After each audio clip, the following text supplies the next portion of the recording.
Just doing a quick sound check since we hooked up again. Can you hear me in here? Yes, can hear you. Okay, great. So I'll just do the other mic and then we can let folks in.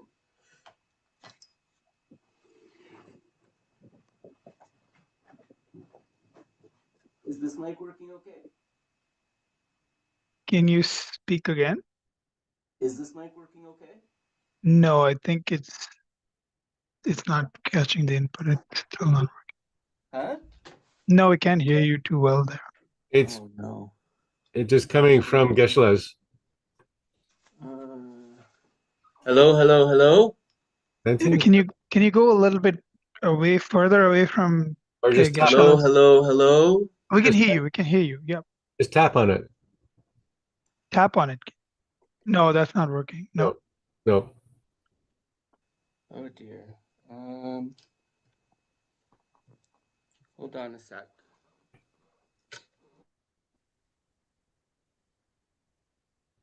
How about now? Yep, Yep. it's working Okay, now. good. Okay. All right. That was easy to fix. And we'll just do Geshe one more time. Yep. All right. Okay. I think we're good to go. Thank you.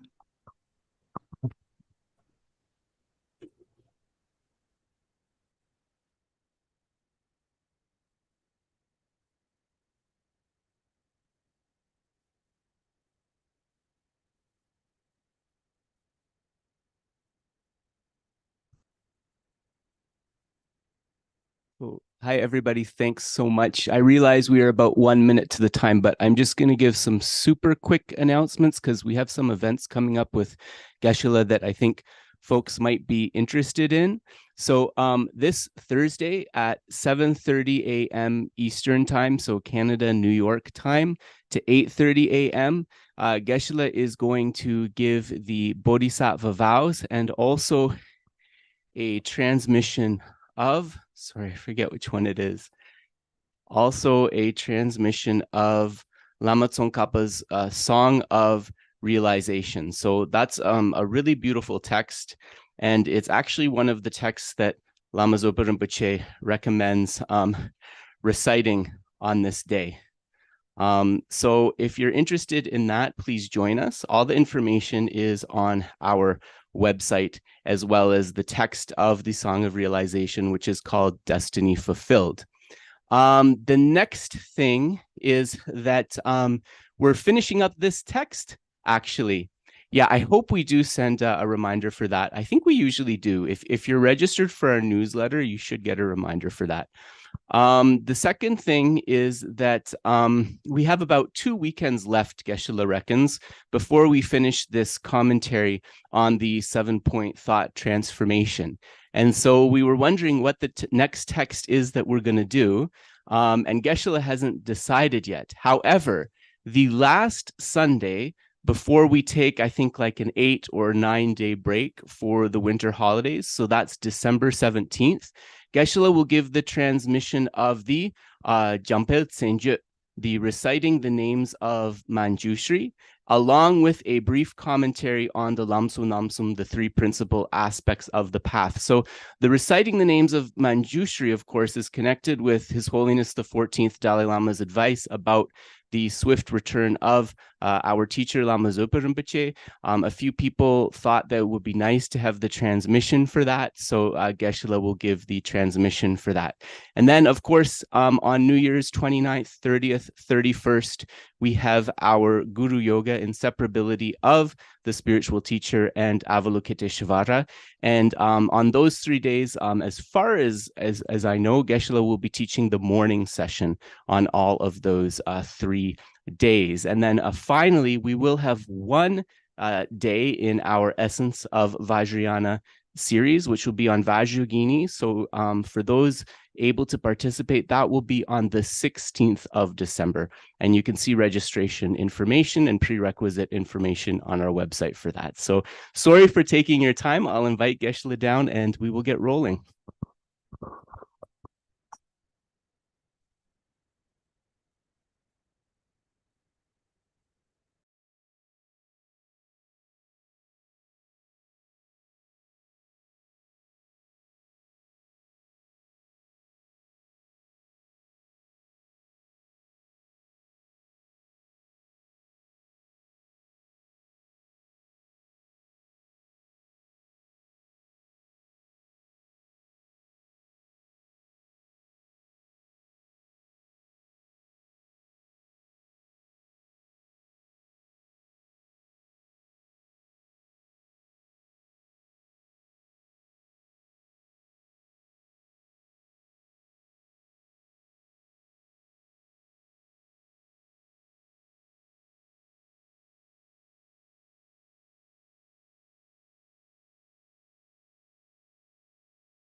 All right, everybody, to avoid any games of so can you hear Geshe-la's voice in the mic?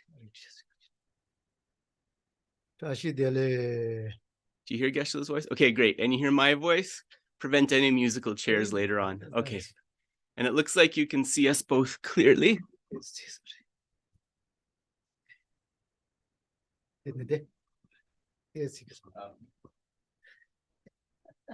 wants the mic a little closer.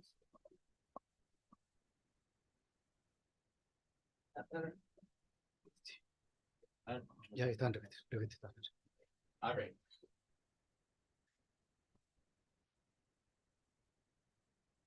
Good to get that sorted from the beginning. So welcome everybody to the Sunday teaching. So pleased to have all of you here. This one. Oh, Jisungi. Oh, yeah, can get Rashi Dele Yapoko into his. So you hear Geshe-la all right? Okay, good. Oh, can get the word to Kibota, and he carry on. So Geshe-la hopes that you are all well and you are all happy. And today he hopes that things are actually getting better and better. So not just well and happy, but getting better and better on top of that. Oh, there, that ring on the Chimbotan Layatella. And a Tangaros can get just a Momochigata. What I lamar was So the first thing that Geshe-la wanted to mention today is something related to somebody who is important to many of us who participate in this series of teachings, which is, of course, this is a day of a special significance to the incomparable Kyabje Lama Zopa Rinpoche, who has shown so many of us who have him as one of our root teachers, the three main kindnesses. And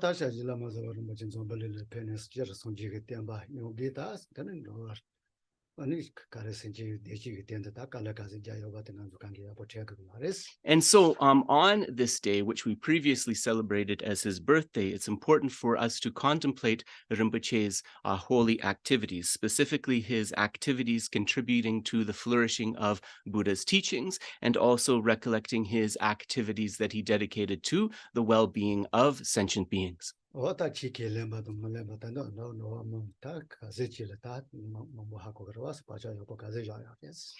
if we look at Rinpoche's holy activities, we can see the activities that he engaged in to place the profound imprints of Dharma in the mind stream, not just of those who consider themselves Buddhist, but also in the mind streams of those who perhaps didn't consider themselves Buddhist as well.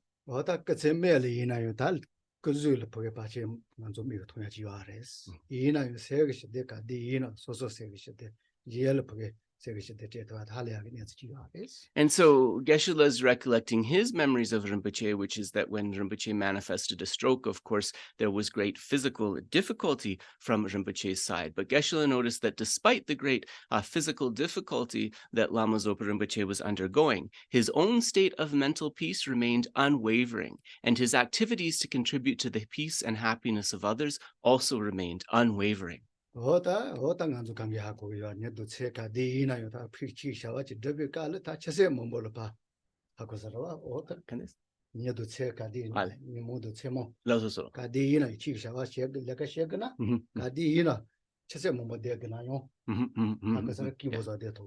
And we also know that Lama Zopa Rinpoche was somebody who was day and night involved in the practice of the Dharma, involved in Dharma activities. And for those who approached him to seek his help, we also know that Rinpoche would not have any concept of time. He would spend hours and hours with somebody if they needed it.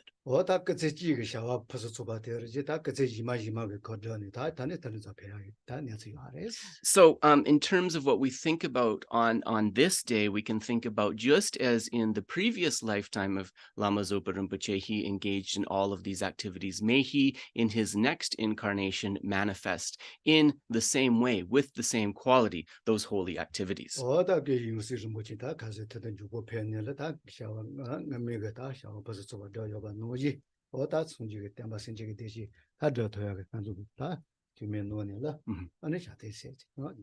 And so we'll recite some prayers for the swift return of Lama Zopa Rinpoche at the end of today's sessions. And of course, this is for the purpose of having the unmistaken Yangtze or reincarnation appear. And so why do we pray for this, right? The main reason is not sentimental, but the main reason is that the unmistaken reincarnation can continue with the unmistaken activities to benefit the teachings and sentient beings just as the previous did.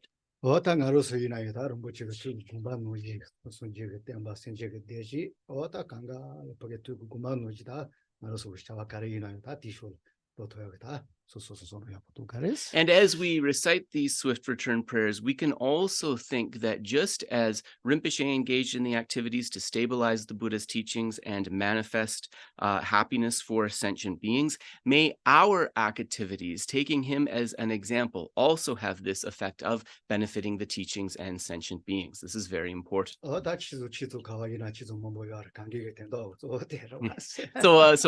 And one thing I forgot. So we must also, in this way, try to fulfill his holy wishes. And in the same way, all of the Dharma centers in our network, also we must work to fulfill those wishes.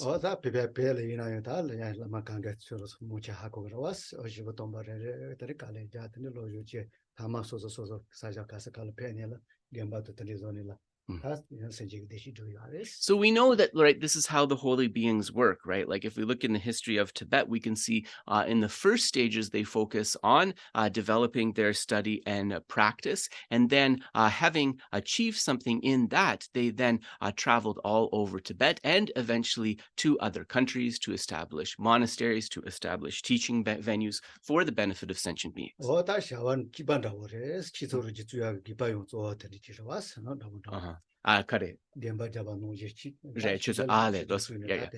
And so Geshe said that we can look kind of at the modern Dharma center as being kind of an expression of just how those monasteries were established in Tibet to flourish the teachings, right? Now we have these modern Dharma centers, and we hope that they can proceed in the same way.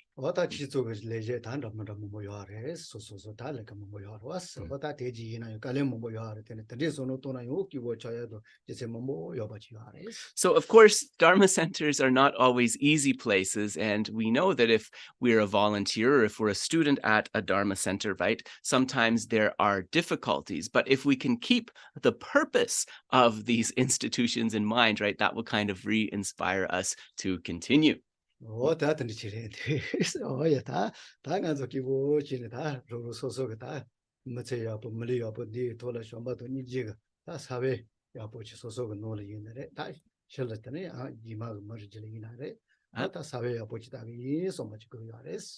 Okay. So then we will take a moment now.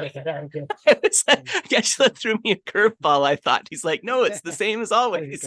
So we will take a moment to settle our body and mind, and then we will try to bring within us, having settled the body and mind, plant the seeds, the potentials of love and compassion, and also so that we can expand those seeds and potentials to others. 아니 그냥 대해서 그로 도고 차차비 갈기 애플 암시도지를 좀 모르고야 됐어. 아니 뭐 가시 예 다티알 철려마데 저는 사이 대세라고 말해 사기라 말했어. Ale, los saigi tusa Ragamares. Ale, los. So Geshe is thinking of an analogy of his dear teacher Khensu Rinpoche Losang Delek, and Khensu Rinpoche Losang Delek had planted. He's not sure if it was an apple or a mango tree in the backyard. Ale, Ksure. Sorry, one of his teachers. I'm sorry, Geshe can't remember the name. One of his teachers, and so he had planted an apple tree or a mango tree. He's not quite sure. Genyu Rungwa was his name. So, anyways, he planted a apple seed or a mango seed in the back of his house at the monastery, and he was already very old, a little bit frail at this time, and he kept watering the seed, and then his students said, oh, Genla, there's no point in kind of watering the seed because you're probably not going to be around long enough for the tree to grow and to enjoy the fruit.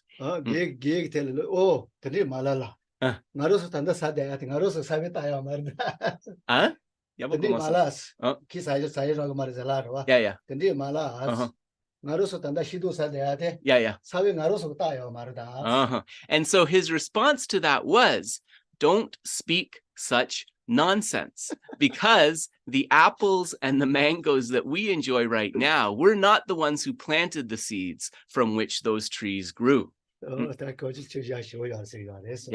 다 된다.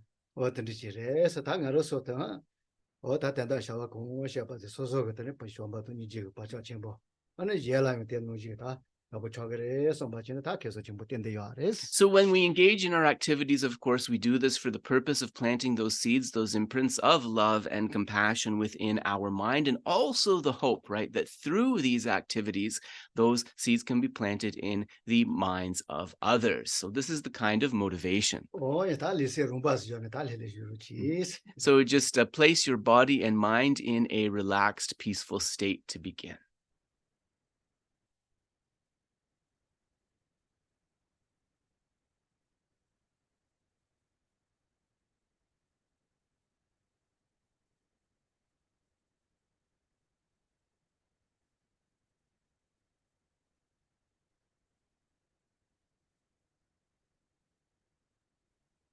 The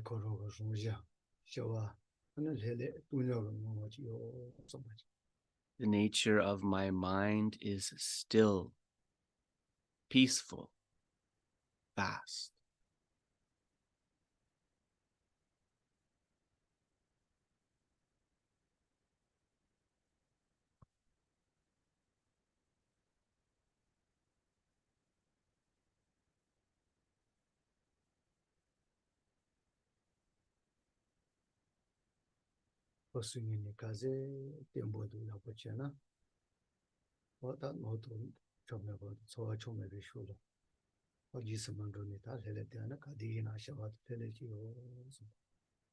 Think if I work with this mind and I do my best not to follow the unpleasant feelings, not to follow the distracting thoughts or mental projections, I will be able to establish a state of stillness and peace.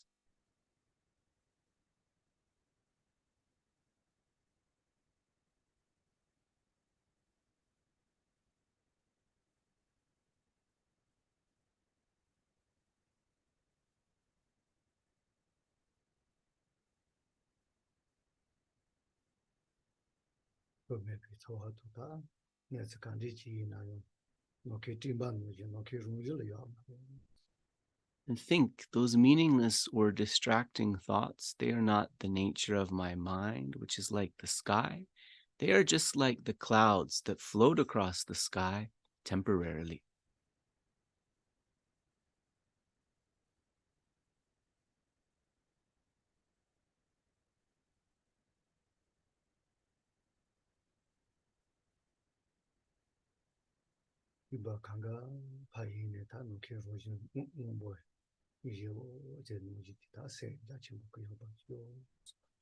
And think, just as when you observe the sky and the heat dissolves those clouds away, revealing the beautiful, vast blue sky.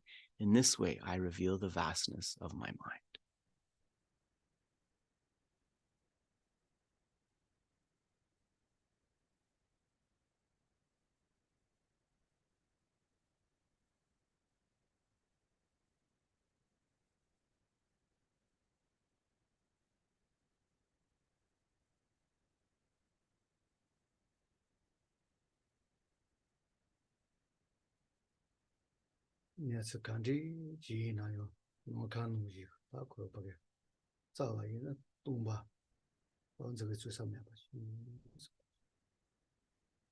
And think that when we try to look for any element of true existence, of some sort of pointable existence, of any object, any phenomena, that pinpointability too will dissolve away and reveal a sky-like emptiness.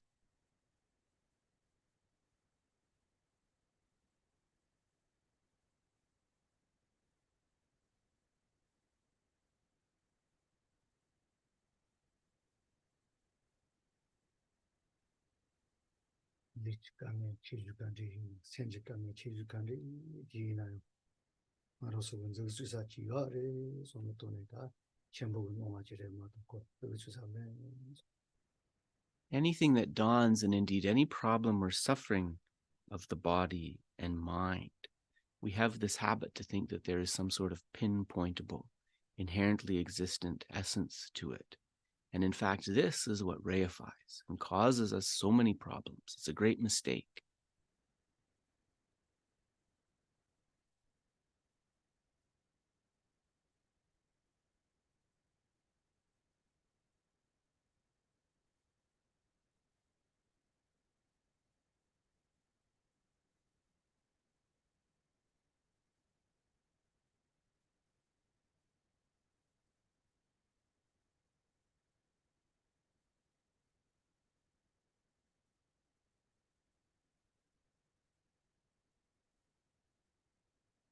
뉴스 세코로가 이제 때렸다 네 스칸디 지나니까 다들 그게 일로 다들 리터야 하버니 바지고 As we tap into this mind's nature, this mind's clarity, we come to see its potential, which is to perfectly penetrate the ultimate mode of abiding of any object. In other words, to see the way things really are.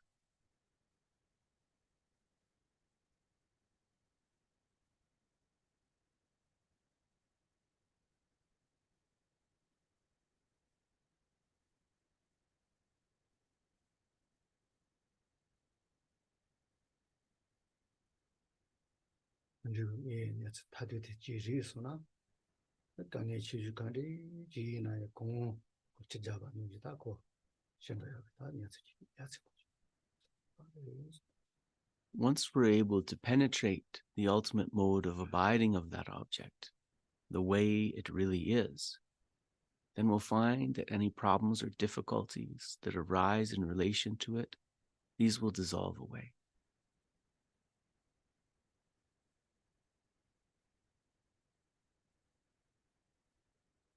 뭐지 강가를 펴미된 세요 보다 드리기 쇼 통하지 쇼 Develop the motivation. I aspire to be able to lead myself and others to reveal the true nature of the mind's tremendous potential.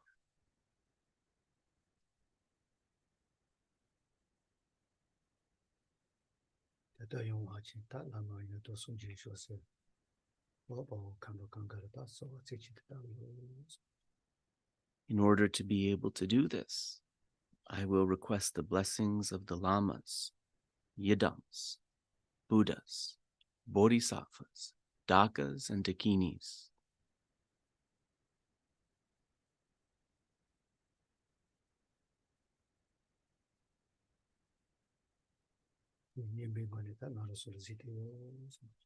So think that before we make these requests, we invite these objects of refuge to the place in front of us, and due to our aspiration, they are pleased with us.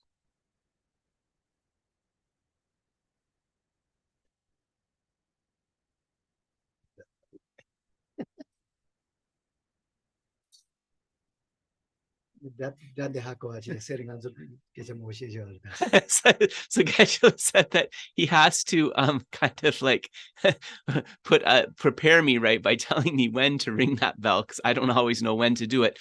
But my question would be, did you guys even hear that at all? Were you able to hear that? You weren't. And we're on musicians mode, so I'm not even sure how we would go about that. Yeah. So let us begin with the praise to the Buddha.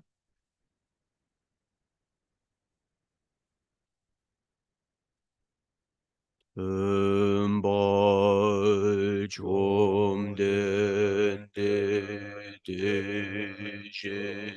Chekawa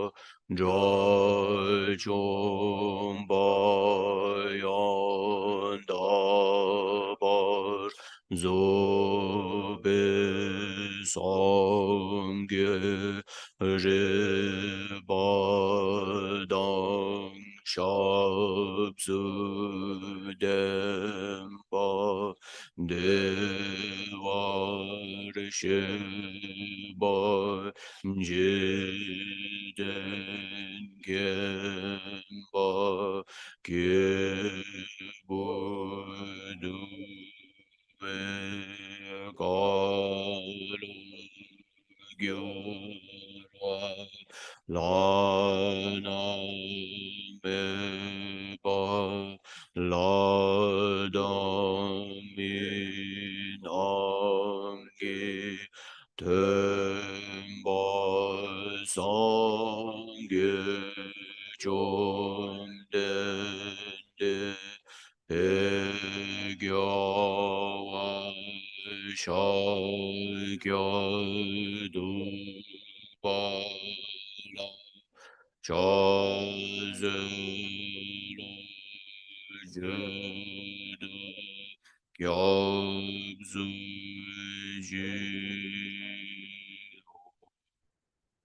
Amba Chomdende Deji Sheba Drachomba Yandaba Zobe Sanje Reba Dang Shazu Demba Dewa Sheba Jiden Chemba Chebu Dewe Galo Juba Lana Meba Ladang Mi Namgi Temba Sangye Chomdende Bejawa Shakya Tubala Chaselo Chedu Gyazu Ji Tenpa Chongden De Dejin Sheba Drachomba Yang Daba Zobe Sanje Reba Dang Shazu Denpa Dewa Sheba Jiden Chemba Chebu Dewe Kalo Jurwa Lana Meba Ladang Mi Namgi Tenpa Sangye Chongden De Pejawa Shakya Tubala Chazelo Chede Gyabzuji. Do the short mandala. Saji Begi Joshi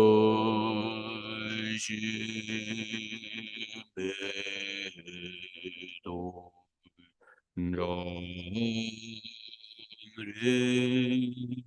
Ramre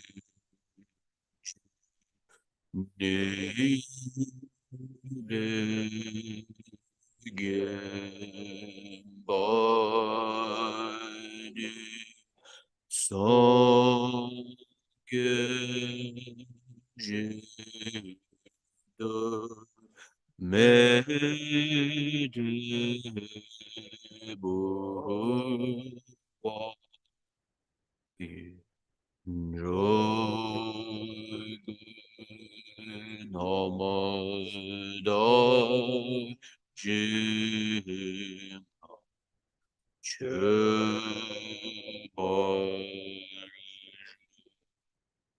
Idam Guru Ratna Mendalaka Niryadaya.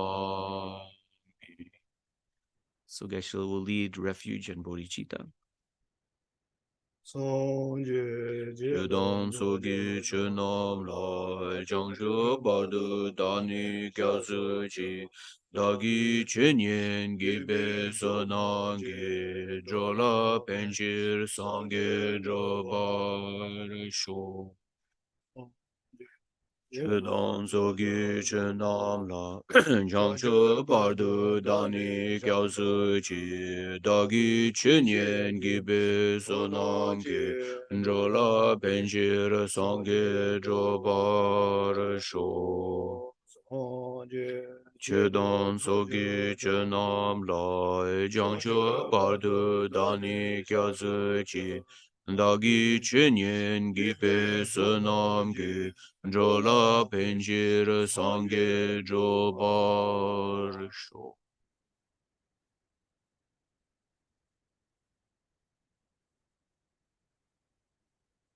Oh yeah, this one. So I just want to say I'm not sure who is running the session, but just as a reminder that we're going to be reciting that swift return prayer for Lama Zopa Rinpoche composed by His Holiness. So maybe just to have that accessible for you. So when we end, let's again. Yeah, Geshe was asking, just reminding about the swift return. Yes, just so that when it comes time, so that it's there. Yeah, it's on. Yeah. DJ la, right. Yeah. So we'll do that at the end of the teaching.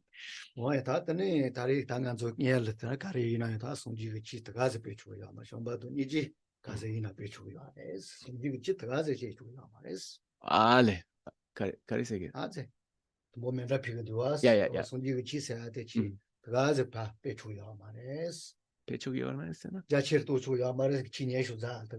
Ale, loso. Ale, loso. Yeah. How goes it? So the reason that we offer the mandala at the beginning, of course, is that because the Dharma can't just kind of be spoken right from the speaker's side, sort of like pushed out, but in fact, it has to be requested. And this is also to bring forth the motivation of love and compassion before the Dharma is spoken. And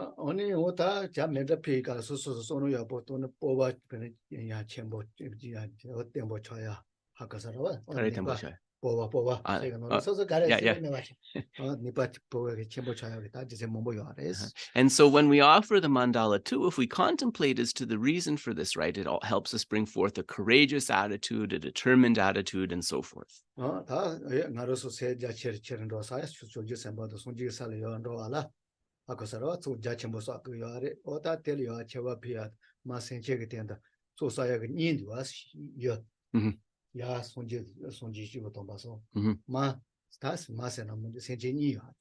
And of course, as we strive, right, to follow the path, to become a Buddha and a Bodhisattva ourselves, we have to accumulate vast collections, right, of merit and wisdom. And so as we collect this merit, we understand that the merit is accumulated on the basis of two categories of objects: those who are up high, which is the Buddhas and Bodhisattvas, and those at the same level or below, which is the mother sentient beings. So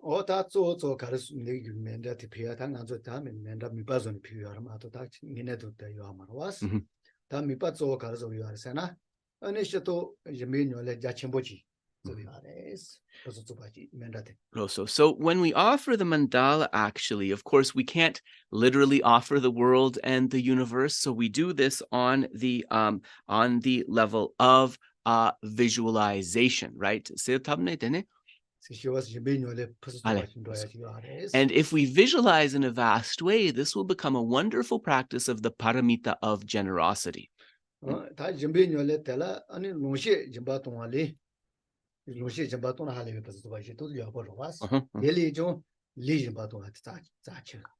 And so we know that in terms of the objects of generosity that we can offer up, right? We know material things, these are very worthy offerings, but an even more valuable offering than that is our body in service, right? And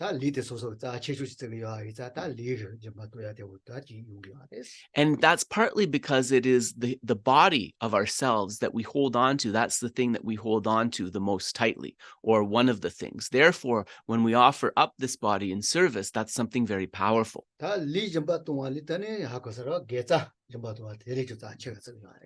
And there's an offering that we can offer up that's even more precious than this human body. And what would that offering be? This offering would be our own roots of virtue. So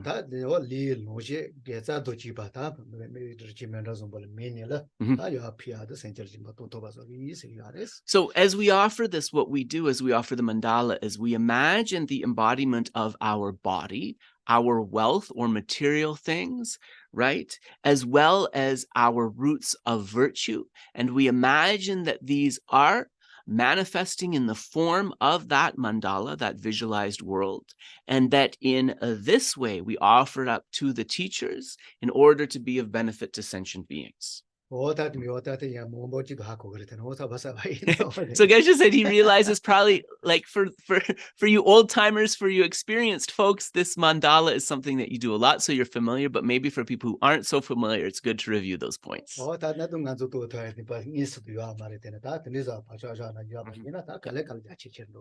of course, in the beginning, right, it's kind of hard to maybe get our head around this practice, but as we engage in it again and again, right, we place an imprint for this understanding understanding within our mind stream. And eventually, this practice of the mandala offering can become something very vast and profound.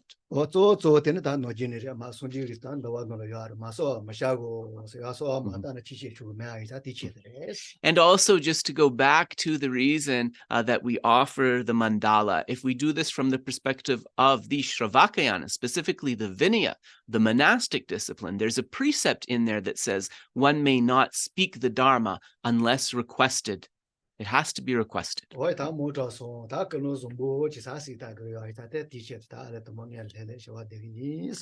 So we are going now to meditate upon this compassionate motivation. So let us now place our body and mind swiftly in a state of calm and stillness.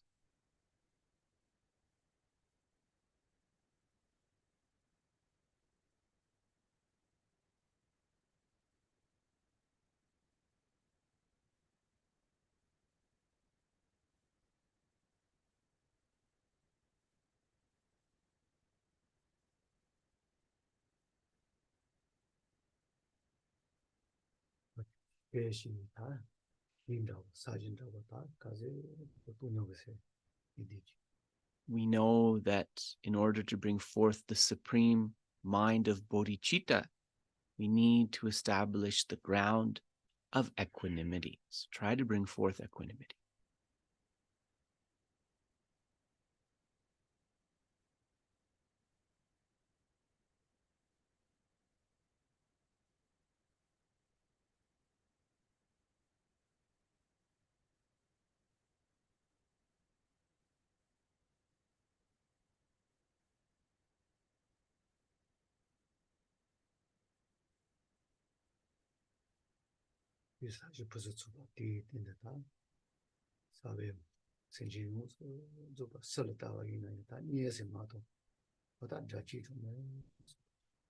Think within this beautiful ground of equanimity that I've established within my mind, I'm going to plant a seed, the seed of the awareness that every being I look at is close to me, has shown me kindness.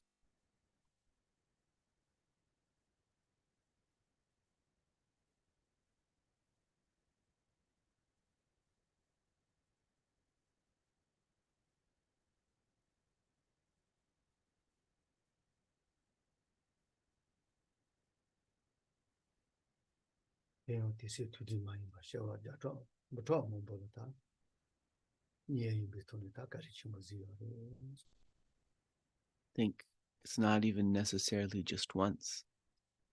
In my countless previous rebirths, these sentient beings could have shown me kindness, could have taken care of me hundreds and hundreds of times.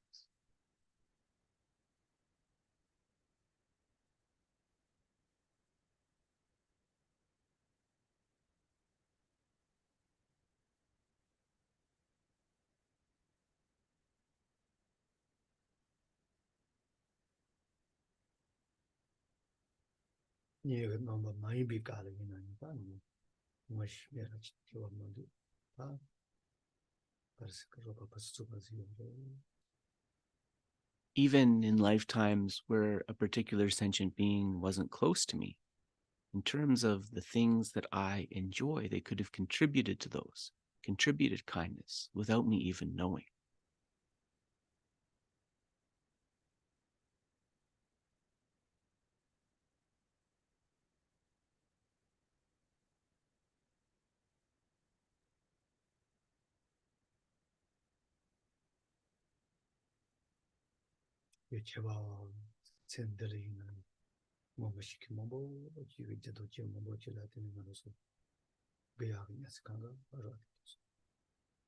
So this is called recollecting the kindness and even not taking into account past and future lifetimes in terms of the necessities of life which we enjoy.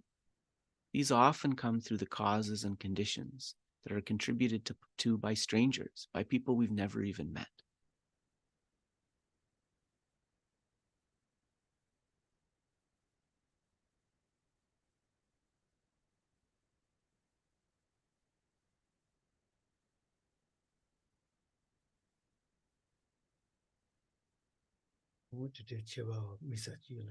쳔들 다 요다 데서 말아서 뭐가 시키다 마테르지 제베스 말아서 제바이며 다 여쭈어 대지가 가지라 때문에 대기서 자지 모르는.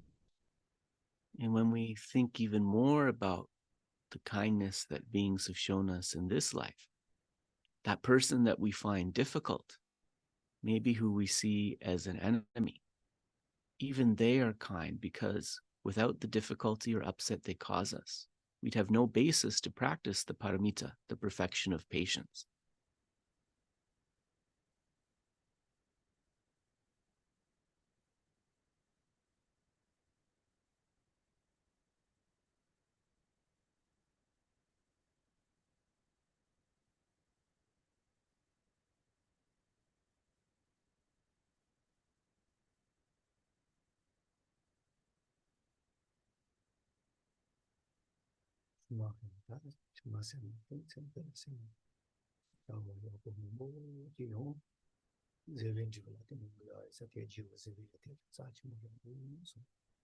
And we know that that practice of patience is supremely important because it is the basis of the conditions we enjoy in this life to be able to accomplish our activities and our goals. So in this way, the person on who we can practice patience is supremely kind.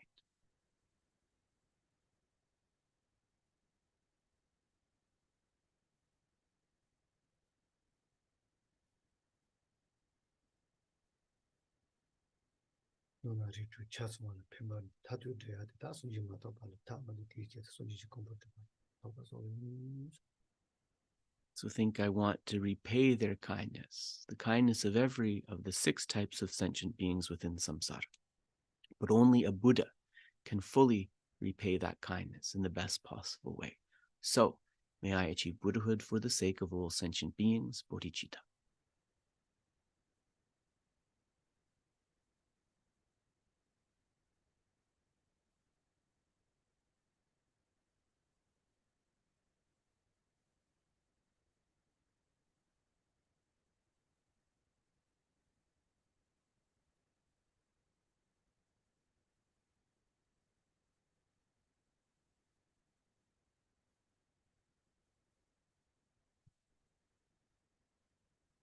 So we'll pause there. I'm not gonna do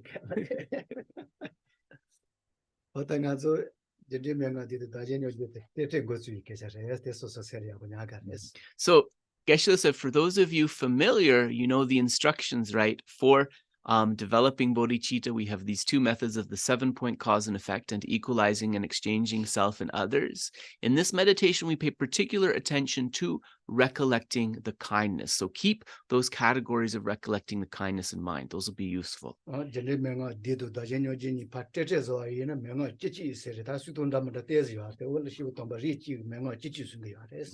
So actually, there are several methods for combining these 2 streams of instruction for arising bodhicitta, the 7-point cause and effect and equalizing and exchanging. When these are combined in the presentation of some lamas, they have 11 points in total, but this will vary.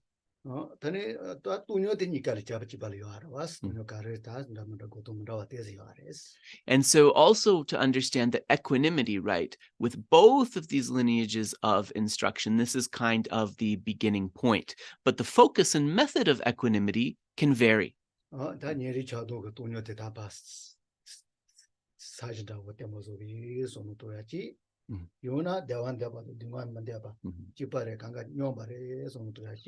So, for example, when we think about equanimity, one way to think about this is, with this mind of equanimity, may this be the antidote to holding some beings far away and others close.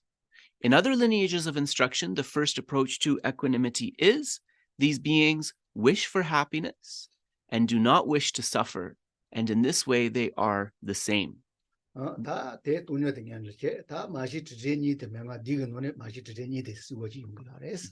then in the 7-point cause and effect instruction following the equanimity, we have the first step, right, of recognizing those beings as our mother and recollecting their kindness. 다 되네 돈이 다진 요즘은 받친다 로야레스. 내가 스테이터스 오이나. And if we mix the two lineages, the equalizing and exchanging and the 7-point cause and effect, after recognizing beings as our mother or the person close to us and recollecting our kindness, we then practice some elements of equalizing and exchanging.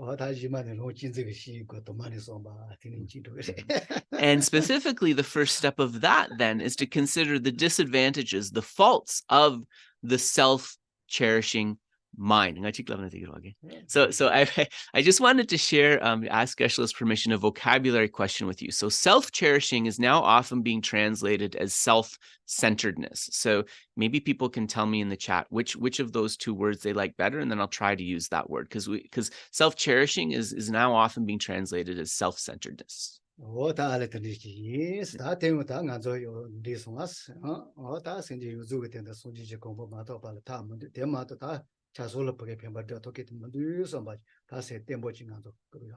So we need to have this awareness within our mind that if I truly want to be able to benefit all sentient beings, for them to be truly free from suffering, I must lead them to enlightenment. And in order to lead them to enlightenment most effectively, then I, of course, myself must achieve enlightenment.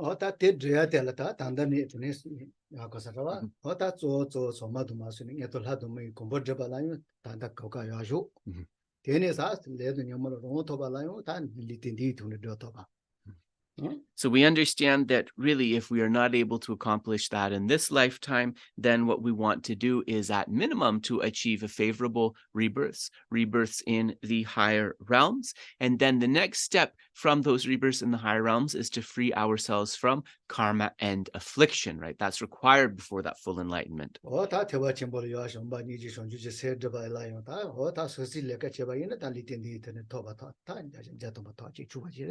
If we can enter the Mahayana path and we use some of our time to try to bring forth these minds of great love, great compassion, and bodhicitta, then we can be certain that we have taken something of meaning from this human life.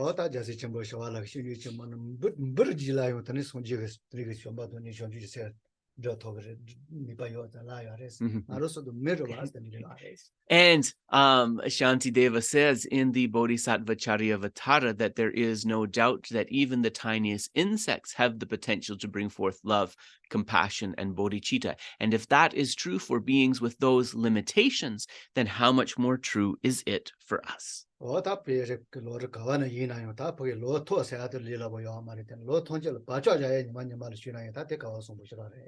And also keep in mind that realizations, it says in the Lam Rim, in the stages of the path text, realizations are not necessarily the easiest thing.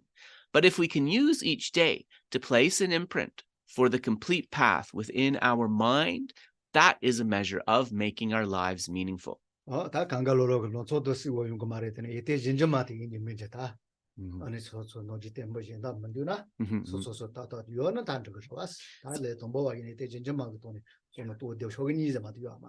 Geshe is just advising, right? He just stated that it's wonderful, it makes our life meaningful if we can place a path, the complete path, an imprint for the complete path of enlightenment within our mind stream. One easy way of doing that is to recite the text by Lama Tsongkhapa called The Foundation of All Qualities. And even if we are somebody who's new to Dharma, right, who's maybe not so familiar, this text is only about 2 pages and very short and contains the essence of the entire path. So that's an excellent practice to recite it.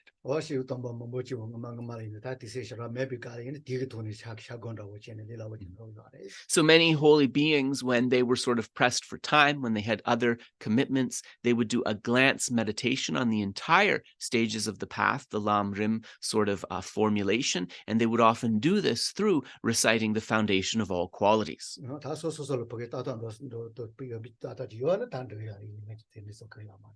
So Geshe said, though, for those of you who already have a clear impression, a map in your mind for all of the stages of the path to enlightenment, then you don't need to recite the text foundation of all qualities, right? You just need to recollect it because it's all there. 로 통제를 빠져야 같이 뭐 이사코 디디지게 도는 로 토고 요야레스. But Lama Tsongkhapa really having this conviction that it's so important to place again and again this imprint for the entire path within our mind stream, that was the motivation for him reciting composing Foundation of All Qualities. 자리시부터 뭐 가시 신이자 아주 자가마 신이 마세코로 신이 토타니 대바인 로 통제를 빠져야 마시나 다 대시로 로 보레. So another advice that many great lamas, that many holy beings have said, is that maybe it isn't necessary to kind of be so strict with yourself and just be like, I'm going to attain calm abiding, and to like dedicate your whole life, like I'm going to achieve samadhi, I'm going to achieve calm abiding. Because what the holy beings advise is, if you try to achieve calm abiding and don't achieve it, and you lose out on the opportunity to put an imprint for the complete path in your mind stream, then you have lost out. So placing this imprint for the complete path in the mind stream is very important. 알겠죠 뭐 어떤 디소 스타트 토비 때문에 다 미타도 토비 타데 다 만원하지 마송함에 가지고 가서 뭐레스. So in order to put another imprint for this path within our mind stream, in terms of our text today of the commentary on the 7-point mind training, we are so fortunate to be able to have access to an unmistaken text that reveals such a complete path. And so this 7-point thought transformation, it's a beautiful text that in a few words contains all of the important points.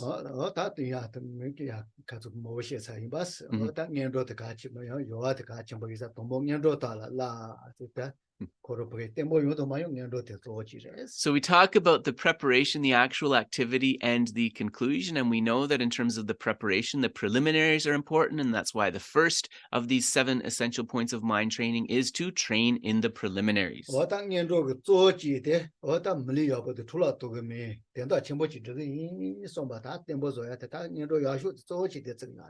actually, one of the best preliminary practices is very simple.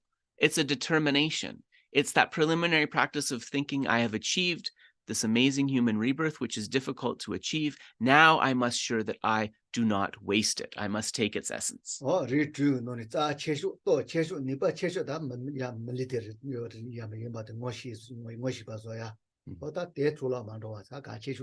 So we need to recognize, right, that within the 6 types of sentient beings within samsara, that this human rebirth with this human mind, intelligence, and so forth is extraordinary for spiritual practice. And having recognized that, we need to bring forth a deep conviction that I must not waste this. Oh,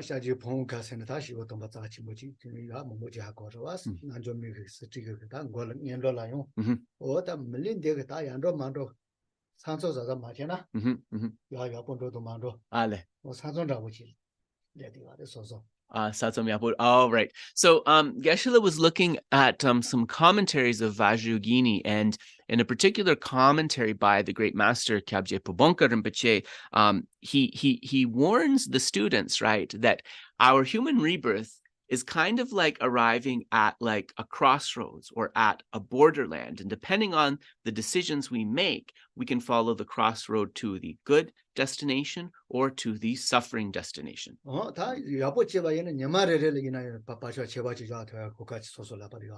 With this human rebirth, as we said, if we engage in the right kind of activities, we place deep and profound imprints for the complete path within the mind stream. But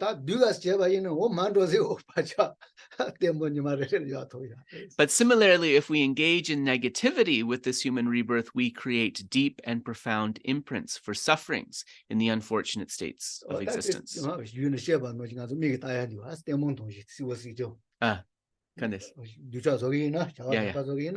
And Geshe said, even from the perspective of one lifetime, right? If we look in our eyes in the world, we can see that those who engage in negativities, right, they often experience very terrible suffering. So we should have that ethical boundary. So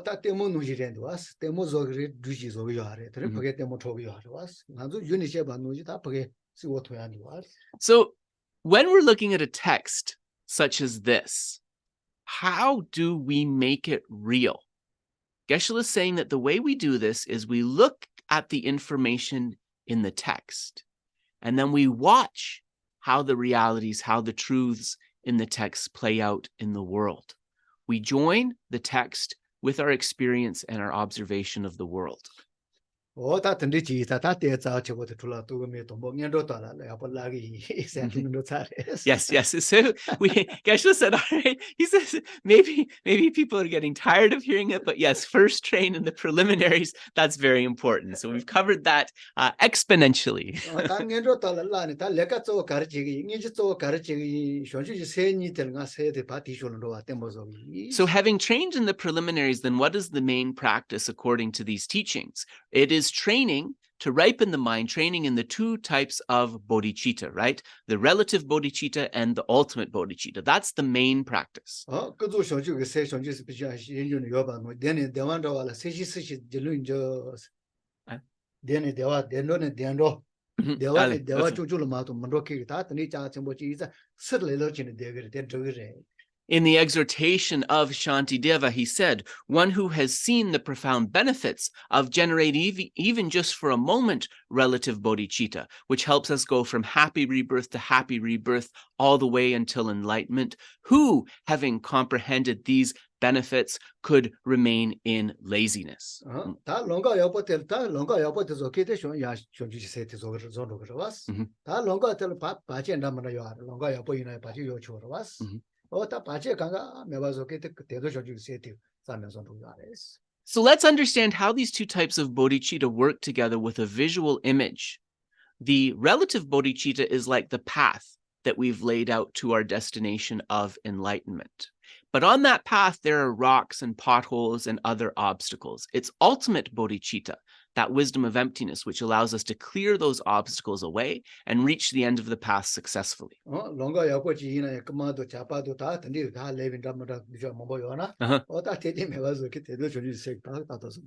Geshe said, even worse, if you're walking that path and you meet bandits or you meet kind of people that are going to harm you and so forth. You need a powerful antidote to that. And so the most powerful antidote is the wisdom realizing emptiness, which is expressed as ultimate bodhicitta in this text.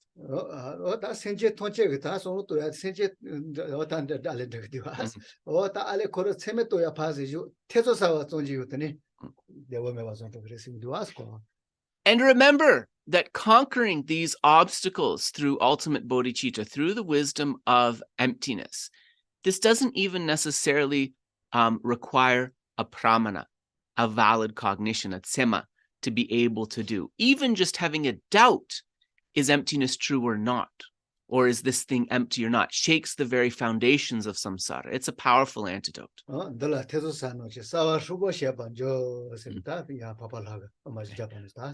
in the 400 verses, Geshe is quoting this verse from Aryadeva, where he says that just a doubting about emptiness shakes kind of the foundation, or quakes, almost like an earthquake, quakes the foundation of the three worlds of samsara.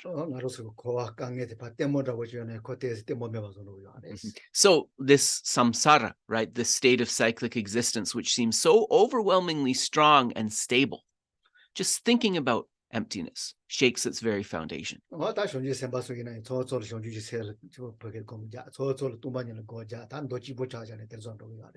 And so when we look at how the bodhisattva cultivates according to the sutra path, right, the common teachings, they alternate between these two types of bodhicitta, between relative bodhicitta and between ultimate bodhicitta. So alternating between focusing on bodhicitta and emptiness.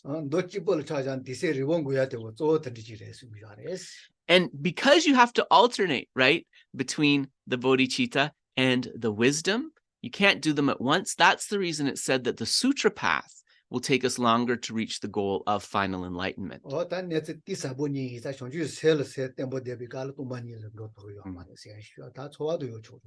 So because these minds are deep and profound, right? The mind of bodhicitta is deep and profound. The wisdom of emptiness is deep and profound. It is said that they can't abide in the mind at the same time, right? So of course they can be in the background, kind of infusing, but they can't be the kind of the principle abiding in the mind at the same time. 오다 알게 뭐 다 대인은 소화 가제 템보시는 다 쟁이 바 가제 시카와 이는 쟁이 쇼줄로도 좋아 다 선바더라.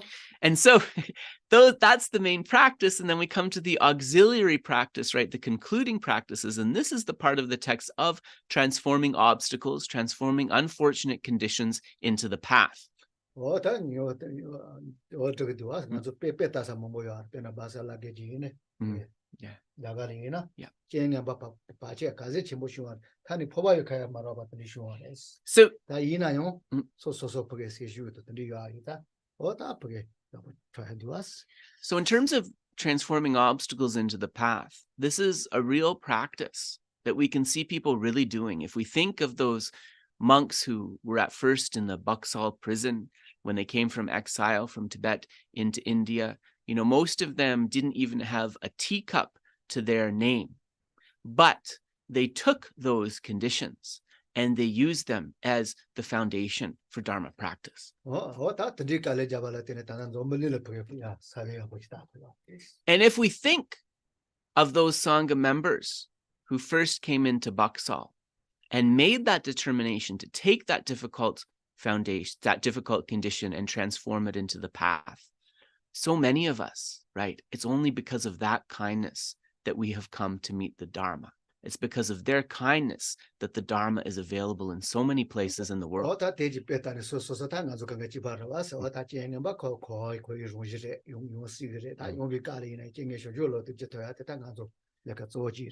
So let's do our best to follow their example, maybe in a small way. When we feel irritated or upset, when we're in a difficult situation experiencing obstacles within samsara, first let us recollect that suffering and disappointment are in the nature of samsara, and let us take that difficult condition in any way we can and transform it into the path.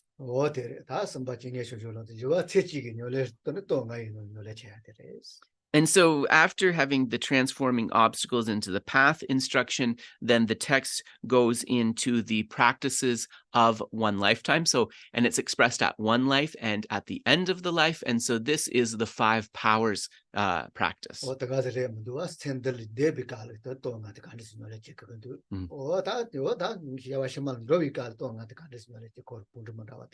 So it's a really beautiful, this practice of the 5 powers, because they're expressed in a way that allows us to practice right now in this moment, in this very life, and also that teaches us how to practice when it comes time to pass from this life into the next lifetime. So 2 kind of aspects of that instruction, if you will.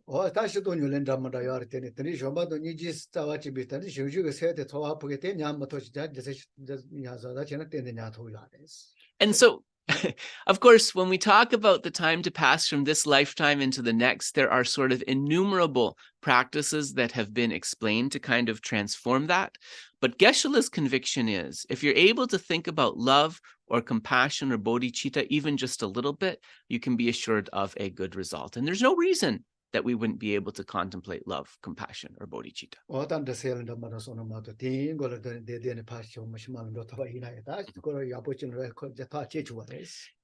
With absolute conviction, we can say that one who is able to bring forth even just a thought of love, compassion, or bodhicitta at the time to pass into the next life, they will be sure of a fortunate next rebirth. That is the power of these minds. So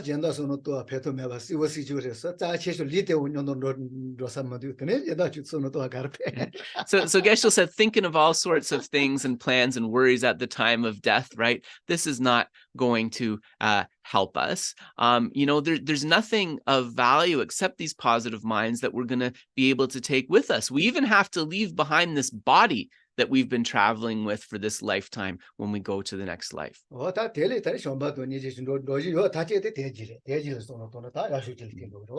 So love and compassion are the best methods because the power of those minds will lead us into the fortunate rebirth. It's like a magnet leading us in a good direction. So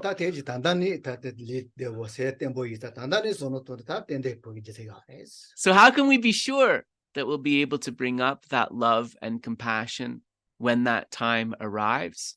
By training in them now, when our mind is relatively sharp and our body is still healthy.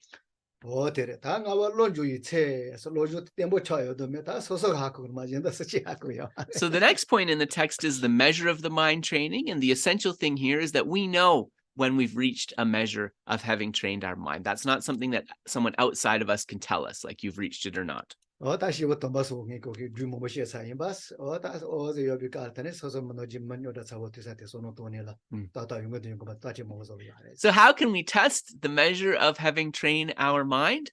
It's when we meet those difficult people. When we meet people we have difficulty with, we observe our reaction. And on that basis, that's actually how we know whether we've trained our mind or not. Yeah.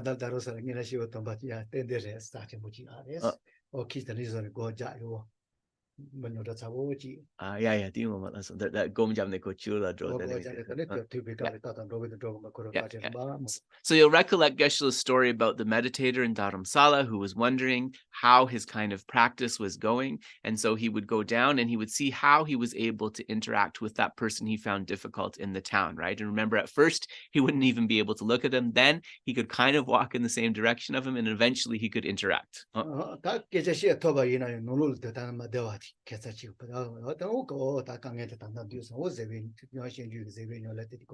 And sort of the final kind of hurdle that he had in his practice was he was able to interact and even talk to him in a nice way. But as he was interacting and talking to him, there was like still a heaviness in his mind, still some kind of resentment in his mind. And he said, once that is gone, right, then I've reached that measure of having trained the mind.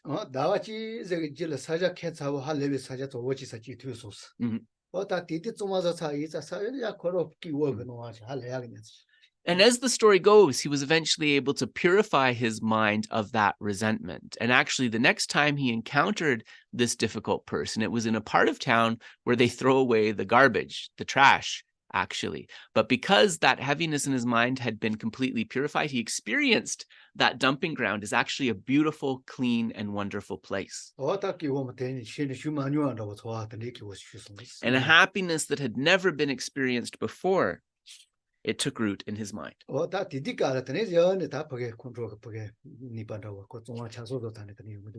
so in this way, he was sure that he had completely cleared that anger from his mind stream. So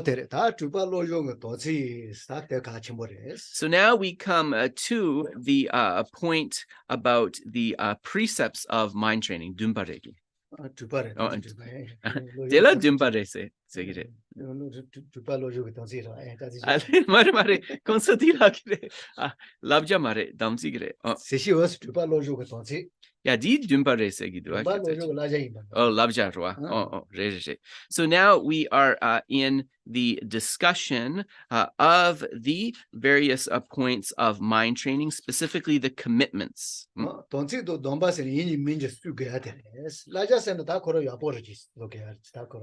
when we come to the commitments, right, these are things that we definitely have to practice. But as we come to the end of the text, we'll see the advice related to mind training. That's like more kind of like an optional thing, Geshe said, but the commitments are like things that we must do.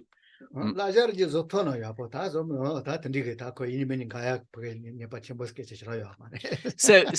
when something is called advice, if we don't follow it, that's not as heavy as something that's a precept, right? Because the precept has this connotation of it being like a vow.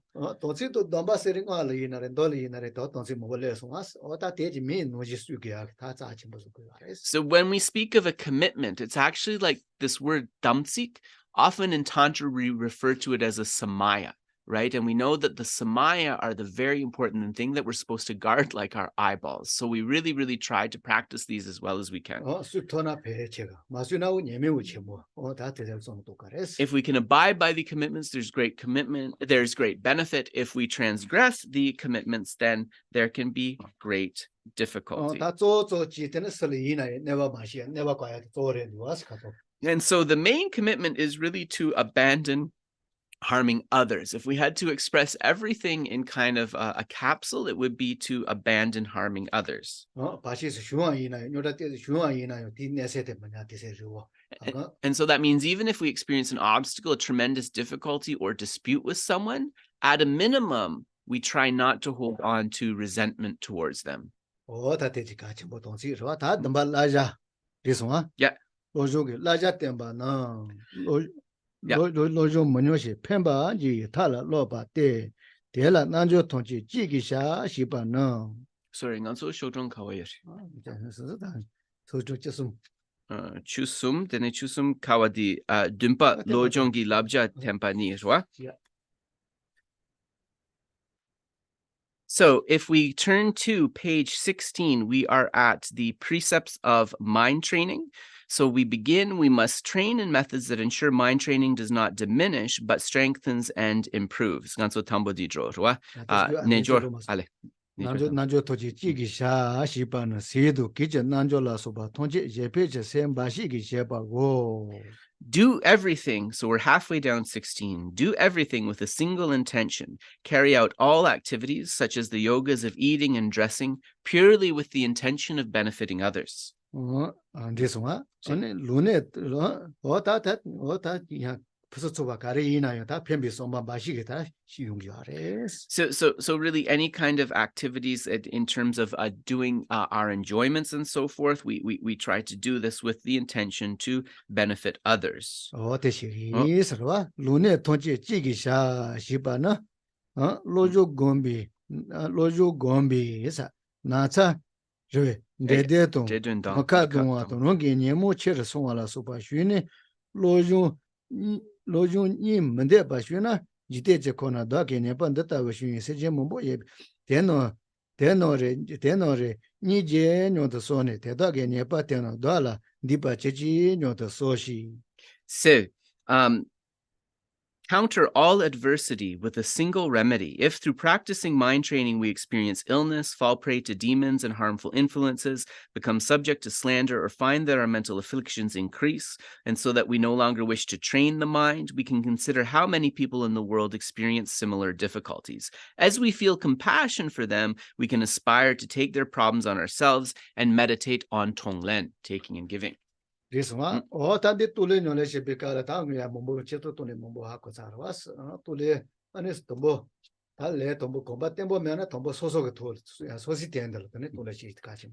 So Geshe has presented Tonglen, or the taking and giving meditation, at different points, right? In when he's taught here and also in other places. But what Geshe is saying is that for those who maybe are not familiar, the first person, the object of Tonglen meditation is ourselves, right? We take ourselves and our own future suffering as the first object. So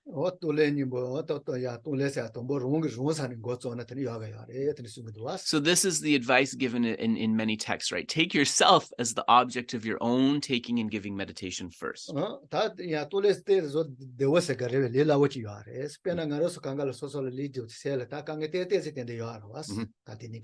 Yeah. The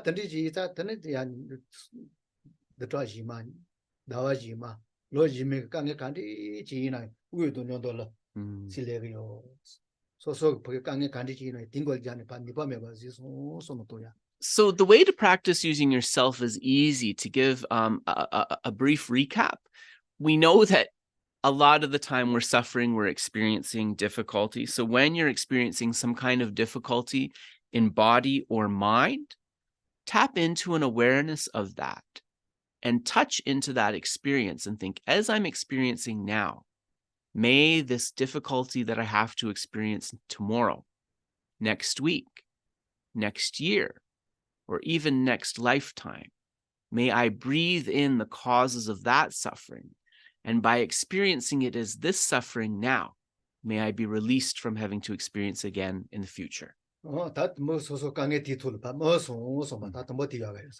think that my future suffering, through this practice, I've been able to ripen and purify that future suffering using this moment of present suffering. And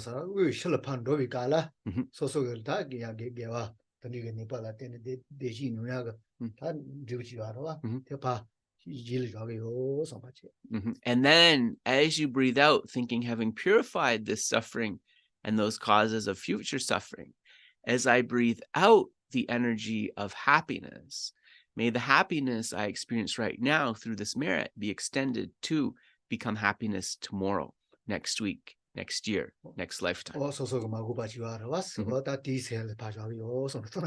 So breathing out that happiness as like a balance for future happiness that we can experience.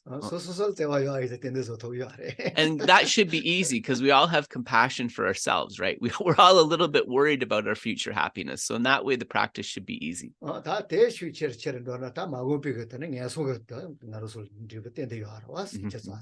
Yeah. And to deepen this more to the next level, as we engage in the next taking meditation, we think not just of our future suffering, but we can think of the negative karma. And we know that we've accumulated it at some point in our countless previous rebirths, negative karma that would have led us to the unfortunate realms. And we can think, may this suffering I'm experiencing right now, may I breathe in that suffering, that negativity that would cause me to fall into the future realms, and may I experience it as that suffering I'm experiencing right now.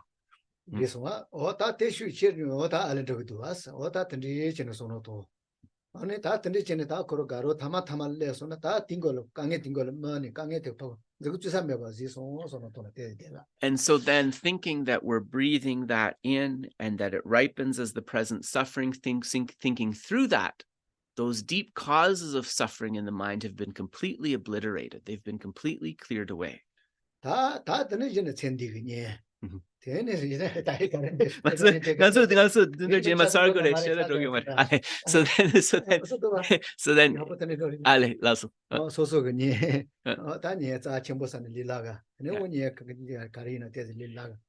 Yeah, and then we expand that circle out beyond ourselves, first to the people that are close to us, to the people that we like. Then we expand that out to the strangers, to the people that we don't know. So still easy, but a little more challenging.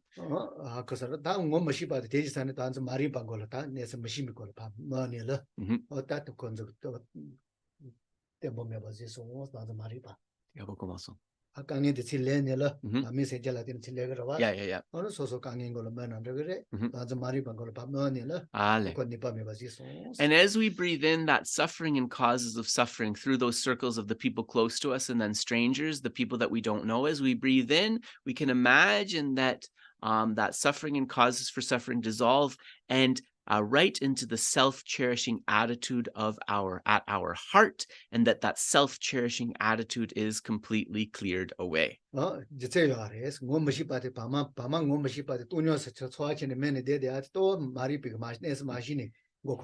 And actually, when we're meditating on taking on the suffering of strangers and breathing that in, right, you can visualize it as like black smoke or whatever, and breathing that in and imagining it obliterating the ignorance grasping at the self. There's actually a reason to do this because it's connected with the object. Because why are beings strangers? Because of unknowingness, because of ignorance. So in this way, right, the basis measures with what we're visualizing.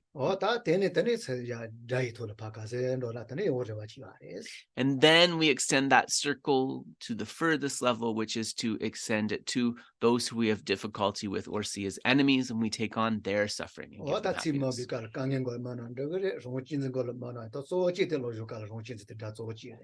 And when we breathe it in that context, and it comes down to our heart, according to the Lojong, to the mind training teachings, what we imagine then is that it's obliterating this self-centeredness, this self-cherishing attitude.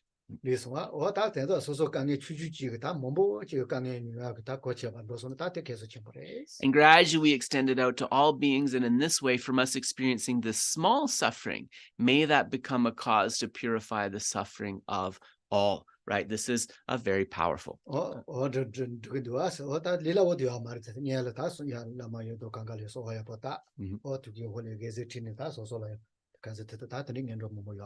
So, of course, it might not be easy to do this practice. So if we want to receive blessings, we can make requests to the Lama, to the teacher, to the Yidam, the meditational deities. We make this request and then we visualize receiving light and nectar. That can be a nice preliminary to the Tonglen, the taking and giving practice.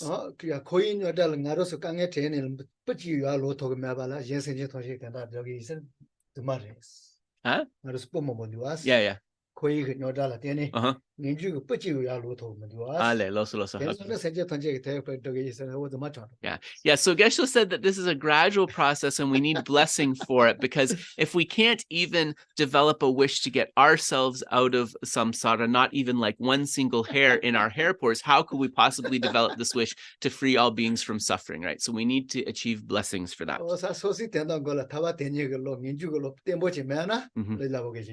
So these practices, right, to transform other beings, those are not going to be very doable for us if we haven't first developed our own mind of definite emergence renunciation and our own wish that I must definitely get free from samsara. So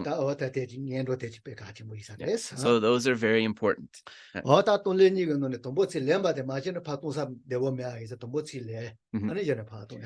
also we know that we call it taking and giving. So the reason that we do the taking first is because until we've removed that suffering from those beings, they won't really be able to enjoy the future happiness that we are providing. So we take the suffering first and then we give happiness and causes of happiness.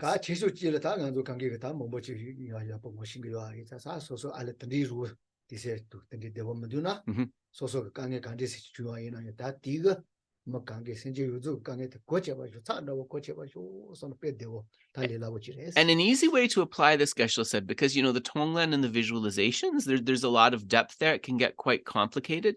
But an easy way to apply this principle in our daily life is when we're experiencing a physical or a mental suffering. We think that I'm experiencing this physical and mental suffering for the sake of all sentient beings.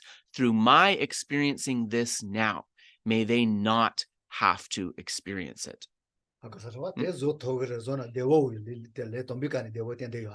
so that's something that is kind of really usable in the immediate situation, and it's also something that's easy for beginners.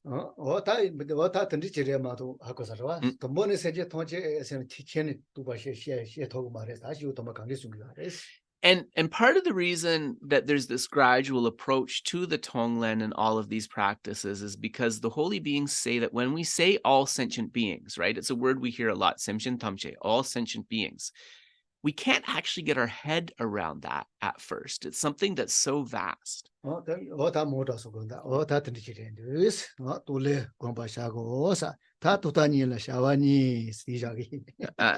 malo tene jasha.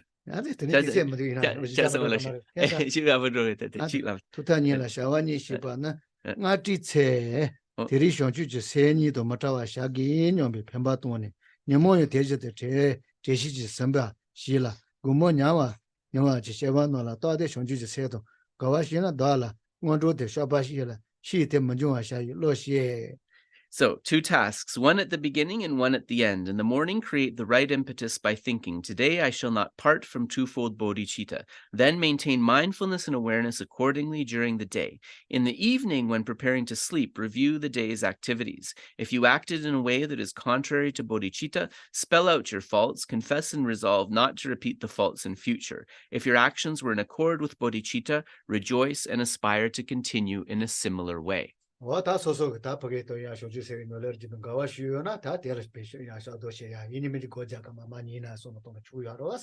said, if you've been able to practice something about bodhicitta, right, that's something to feel joyful about. And even if you can't necessarily meditate on the joy and rejoicing, just kind of reflecting with joy before you fall asleep, this is something that is so beneficial.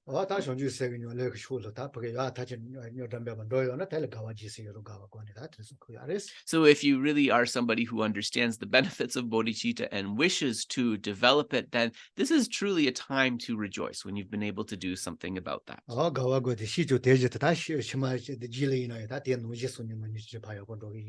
And so just think, if you were able to do well today with your practice of bodhicitta, may tomorrow and the day after tomorrow go similarly well. Develop that intention. Yeah,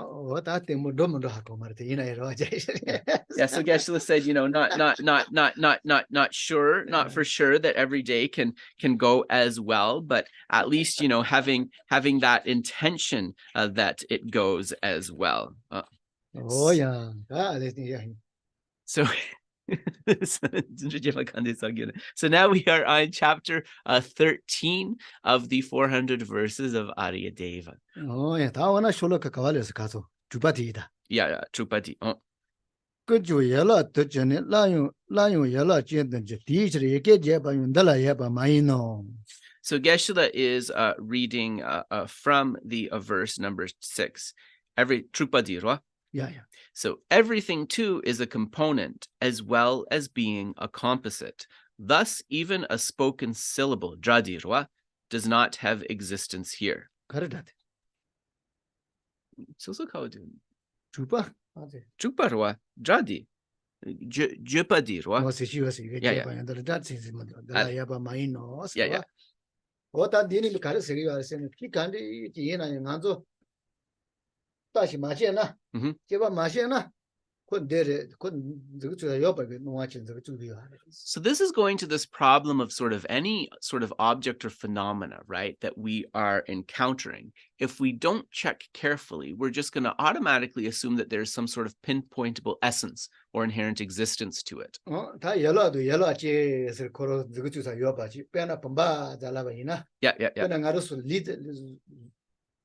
Adi ngapadi. So trupare to us. Pena akosarwa. Yeah. Pena pamba zalabayina. Pambigi sha zalabayina. Pambigi sha. Shapsena olati. Wo te zalabayina. Ani koro ki tawayina yala chenda wo chin zusa yares. And so how do we break this down, right?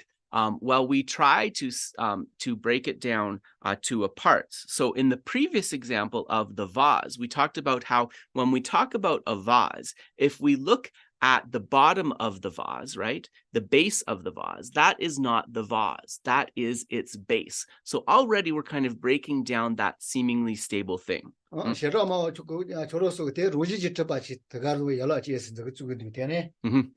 Yes. So what they're saying is, the Prasangakas are saying to the Sautantrikas is, you're taking like one part of this object or this phenomena, and you're saying that that is the pinpointable essence, but that is only a part. It is not the thing as a whole.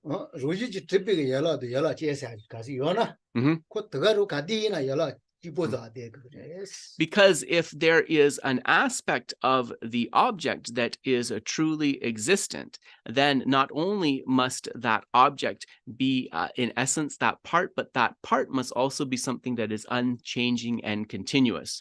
And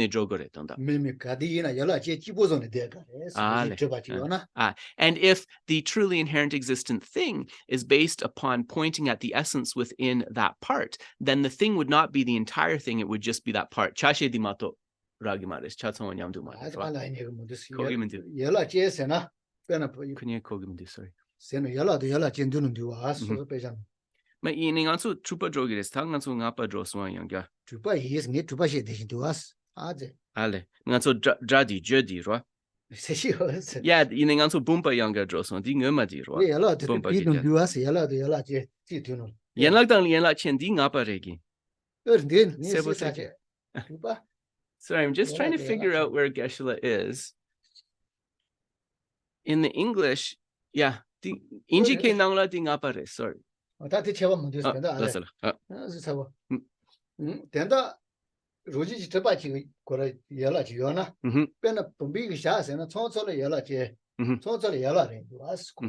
Yenlak chen sana? Yeah.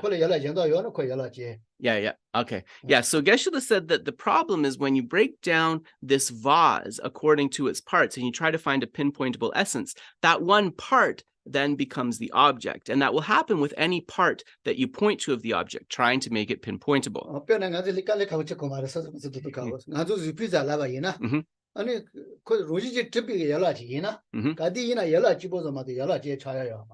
Yeah. So then if we were to say that if we look at this body of ours and we were to say that there was a pinpointable essence somewhere within our body, and we were to point to one part and say that's where the pinpointable is, then we couldn't consider the body to be the assembly of all of this various parts, right? Because we've only pointed to that one thing.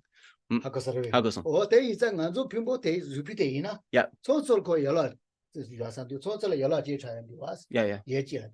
Yeah. So we can see, right, wherever we point to, right, with trying to find that pinpointable essence of the body, one time, first we might be cognizing the body as a whole, but then we end up pointing to one part or another. ngala tawa ina Mhm. de yalares. Yeah. So, for example, also if we shift from the body to the self, and we think about the self, and we point at our body, the body is a component of the self. So similarly, it is a part of the self. 다요 kuwado lapado tandila tanan nganzu zupite Yeah. yala cheres. Yeah. And so then similarly, we can apply this to when we try to point at the existent body, right? We try to find some pinpointable essence. We point to the hand, to the arm, to the leg, or whatever. Then it's like we're trying to posit that existence of that whole body on the basis of the existence of a part. It's so 다 시워 시워 가데 시워 할래 버도 봐. 텔시 가르가. 어디 이제 코츠서 yala 진짜 와도 그두아스 찌찌라 때네. Yenlak chen tsikako gimendu. So yala cheser 콜에 yala mom보 yana 코로 yala cheser. Yes, yeah. So the thing here is that when we break down the whole into the parts, and then we identify the part, even within the part, there are parts. So we have the self, which is designated in part on the body, and then the body is designated in part on the basis of the various limbs and so forth. 되게 또 가르때 말에 저는 다 nganzu zupite lite ruji maybe 또 아때 말에. And so the fact that when we break down the whole into the parts, and then within the parts there are more parts, right? This shows us that sukdi karire ruji maybe 또 that there is no true existence, no inherent existence of, for example, this body. 찌찌라 때네 빼나 제보도 주준 노지. 림보도 두두 노지 권자 와도 그도아스. 소소를 림보 소소를 두두. So karering bodang tung. 왜 잘라 림보지나? Yeah. 그 소소를 연다 찌라 때네 권 주주 두두 와도 그도아스. Yeah.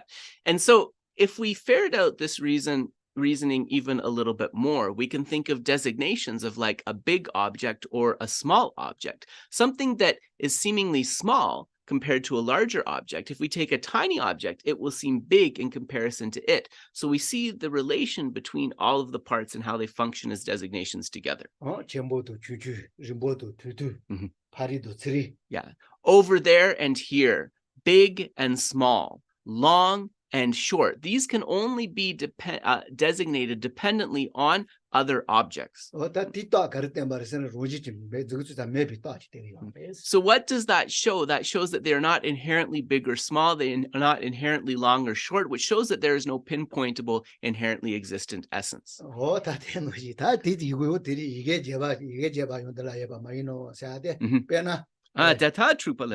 Yeah. I was saying to Geshe, because I was a little bit confused. He said we're on number 306 and read out number 306, but then we were talking about the vase again, so I thought we were on 305. So I'm sorry if my confusion caused you confusion, but now he is glossing 306. Oh. He's like, to understand this example, we have to go to the previous. So my apologies. I'm glad we're on the same page. Yeah. Yeah. So we might talk about words, letters, and sounds. Let's break this down further using the example of words, letters, and sounds.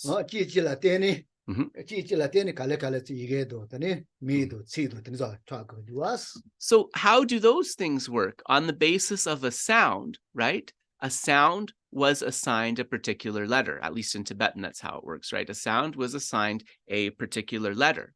Then on the basis of these letters coming together, we have a word. And then this word is assigned to a particular thing. So each depends upon the other.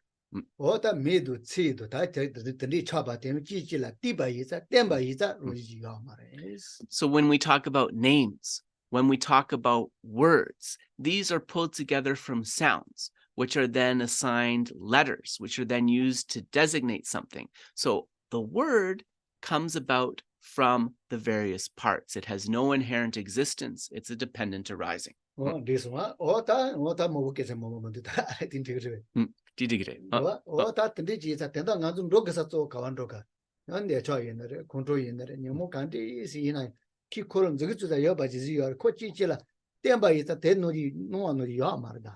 So as we go through these things, right, when we try to identify that pinpointable essence and we go further and further and further and we lose it, what is the point of all of these exercises? To see when that object that gives rise to our anger or aversion, when we meet that object that gives rise to our attachment, to know right away that it does not exist inherently in the way that it appears. It has no pinpointable essence.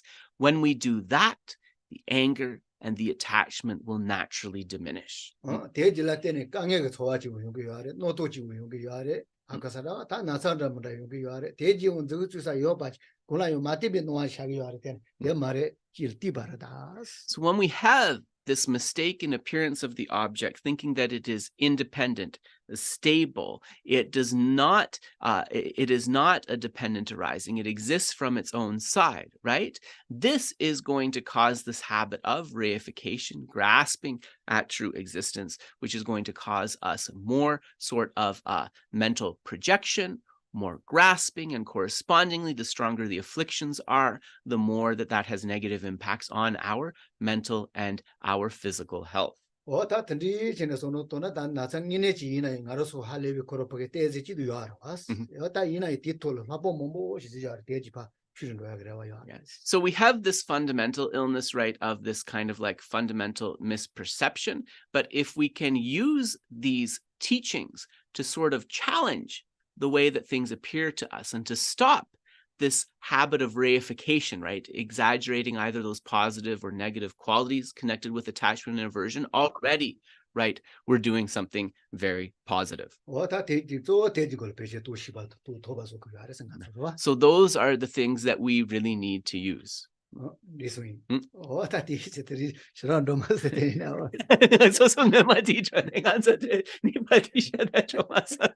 Geshe said, oh, we only covered one verse today. I wonder why that happened. And I said, it's because he wanted to go back to the fifth, and then we did the sixth.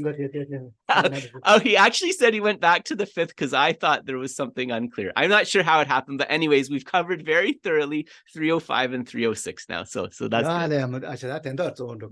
And so Geshe said with texts like the 400, actually, we're not in a rush to say, like, I finished the full 400, right? That's not the point. The point is to really understand something, even from looking at a little.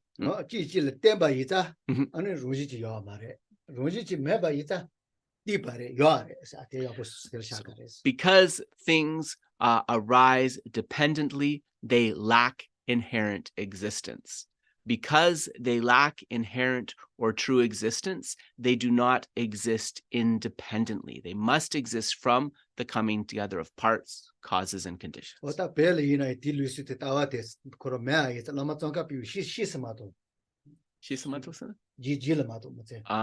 And so this particular view is extremely profound, and actually in Tibet, it was not kind of fully formed at the time of Lama Tsongkhapa, and that's why when you look at Lama Tsongkhapa's teaching career, it's these teachings that actually came towards the end of that. Lama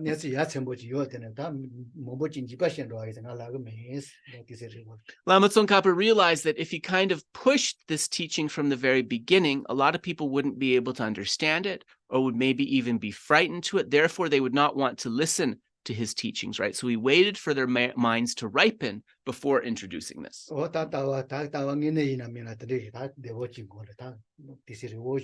Yeah, so it took a long time actually for Lama Tsongkhapa to deliver his kind of final teachings on the ultimate view.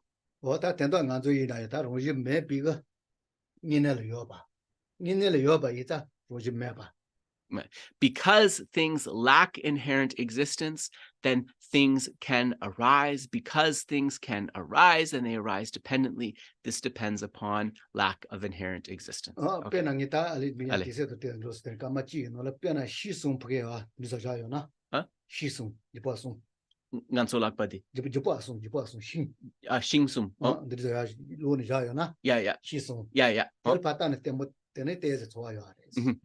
Shingsum, yeah. So Geshe wants to give you a visual image to understand how this is coming together. So he said, think of 3 sticks. You know that when you place 3 sticks, like for a campfire or something, in a pile, if you just remove even one of those sticks, the whole thing falls apart. This is a way to understand how those things are dependent arising. They depend upon their parts. 로제 매바동 얘네에서 려바니까 너도 샤야지 쓰고요. And when we think of this example of the three sticks, we can see how that lack of inherent existence, rangjingi mepadam, 얘네에서 려바. and it's that ultimate mode of abiding, the way things really are, they all come together. 아까서래. Loso. 로제 매바테는 시워렌도 서티질 때된도와스. Yeah. Yeah. And so the way that things lack true independent existence, this is very clear, because if you remove just one stick, the whole thing collapses. But the fact that there is that lack of inherent existence, and if you remove one stick, that everything falls apart, that doesn't mean there's nothing there at all, right? We see very clearly that conical shape of those three sticks put together. So one does not cancel out the other. Yeah. So Geshe said, if you are of a mind to, take 3 sticks at your house, put those 3 sticks together in this conical thing, and just take a look at that and try to think about how that's working. That could be useful. Yeah. Okay. Yep. So I think we will end the teaching there. So thank you very much. We're going to recite our prayers as well as on this special day. We'll recite once in Tibetan, once in English, a prayer for the swift return of Lama Zopa Rinpoche, the one composed by His Holiness the 14th Dalai Lama. Changchu semchu rinpoche maje banan cheju chi chewa nyamba meba yang gone gondu ewa risho tongni tawa rinpoche maje banan cheju chi chewa nyamba meba yang gone gondu bewa sho jambe pao jidar kyamba ta kundu zambo de yan de jin de da kungi jesu da lo chi gewa de da tamshi ra du Duzun shebe gyawa tamshi ge Ngowa gangla chodu ngaba de Dagi gewe tsawa dikun kya Zambo jeje radu ngowa ki Rinpoche Shabden Tirwa. So we'll turn to Lama Zopa Rinpoche's long life prayer, the one composed by His Holiness. Do folks have that, or can we? Yeah. Do folks have that, or can we give them a link to that? Awesome. Okay. See, Dini, a couple of people. Okay, great. So Geshe said, actually, yeah, like traditionally, like ideally you recite this before. Because it's a quick return prayer, I didn't know this. Sorry, it's my fault. Because it's a quick return prayer, ideally you recite this before the other dedications, right? So when you do this at home, you would recite this before the other dedications. Ame demba gyase nyeren so lo sangyewa yapse chupache arajan jingi gyabya malupe dendi mamba jupe gere so Yongsu zobe dubde rimboche shedan juba zinjin bewala namya mijum zube gejajen sume jetsu nama sema Ende malu jungwe gojibu Yewe tenda magyo jowaye De la jedu zemba zebe mo lobo jiwa shede yiripong. Endan josum jazo jinadan gese namge tuge laboje lime dembe yandru zabezum gezan duje bedunuje. Sure. So we'll do once in English. Peerless teacher and assembly of the children of the victorious ones, Shravakas and Pratyeka Buddhas, victorious Lojong, father and sons, along with the lineage masters, all the objects of refuge of infinite lands, please bestow the virtue and goodness of accomplishing this prayer here and now, holding and spreading the Muni's precious and complete teachings through explanation and practice. You wore the armor of patience that is never discouraged. Incomparable, venerable Guru, to you I make request. While striving single-pointedly for the sake of the victorious one's teachings, the sole gateway through which all benefit and happiness emerge, and for all mother living beings, you suddenly departed to peace. What a great loss. Nevertheless, through the undeceiving truth of the blessings of the ocean of the three jewels and the great waves of bodhicitta of the children of the victorious ones, may the spile of a reincarnation swiftly beam in glory for fortunate disciples.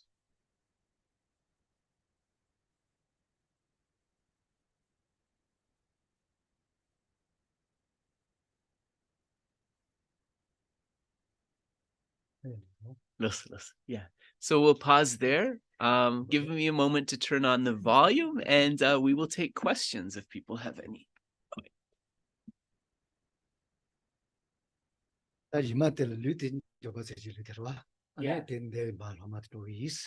Geshe said that actually he's just reminding everybody that part of the practices for Rinpoche's swift return is this recitation of the names of Manjushri text, and the loom for that will be on the, I believe, 17th of December, if I am not. You're a bit too quiet over there. Oh. Can people hear me now?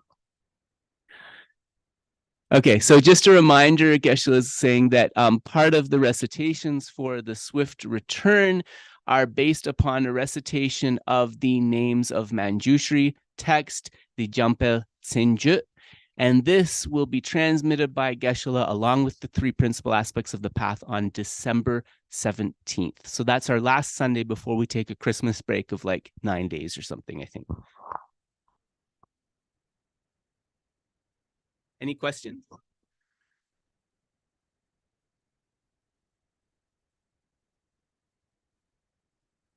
Do you guys hear me? Geshe is doubting now. Yeah. Okay, yeah. okay. All right, okay. I've got a question or discussion point around your initial question around the usage of self-cherishing. There's been some back and forth in the chat here. Yes, yes. And I know that, and I'm speaking for myself in the past as well, having an element of self-hatred, using the term self-cherishing in verses such as this, self-cherishing the source of my unwanted suffering. Please bless me to begrudge and destroy this monstrous demons of self-cherishing. Yes. It leads to a validation of self-hatred, which becomes a very weak basis for definite emergence. Right, right. Yes, no, I will translate your question, Dave, but just out of curiosity, what went out in the end? Which word did people like the best? Because I can't see the chat with it wasn't unanimous. It wasn't unanimous. Okay, okay. Was there one that was a stronger contender or no? I noticed His Holiness's website for this particular Guru Puja verse uses self-centeredness and selfishness. Okay, okay. No, that's good. So I'll put your question to Geshe now. Sorry, I was just curious. Nganso di rang chenjin di par pango res roa ane dene tsiki nang nganso di rang chenjin du nangchen me paso gogi dus ki samso chik yores roa ine soso yena roa nganso perna chigya gi mi yena nganso nangla soso dukshu tongyagi gomshi halepe shuk champo chikre duas. Dene nganso di rang chens and di pangores soso tawa halepe dukshu res. Dene nganso ngenjong Rwa ngenjung kia tes kalekapores. Karinsana ngenjung adi dunya le drowares yina ngami halepe duksha yinsang di lebgiomares. Dene di kande samlo tangoresa. Condes. Komanson. Yeah. In rang chenzen pangores labna nganso soso duksha tongyagi netsu chikyores. Rwa. Dene inji yana soso rang chenzen di pangore soso duksha tongyagi netsu chik grogre do. Soso halepe duksha tongna dene ngenjung kia kalekapore do. As karin sena nga dunya le drogores ki semdi tes kalekaporesa. Mara. So dishun doya kecharo martas. Yeah. Ronchinza pungare seri. So chipol sono toni jail page tono mebachi. Step pungare. So Geshe gives a very beautiful explanation of self-cherishing or self-centeredness that he thinks would kind of correct this misconception, which is when we say we're getting rid of self-cherishing, that doesn't mean that we're getting rid of caring about ourselves.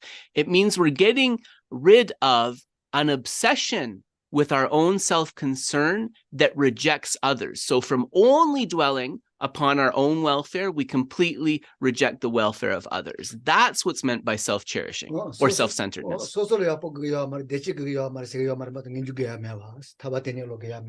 Yeah.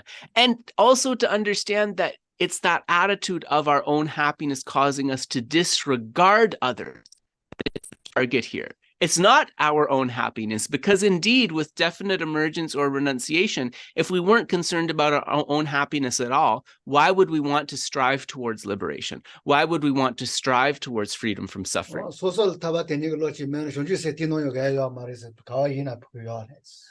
Yeah. And if we look at those bodhisattvas completely dedicated to others, if we could say that there's not one single bodhisattva that doesn't have in his or her mind stream this wish of, may I be free from suffering and may I achieve every happiness, right? They all have that along with their acts to benefit beings. So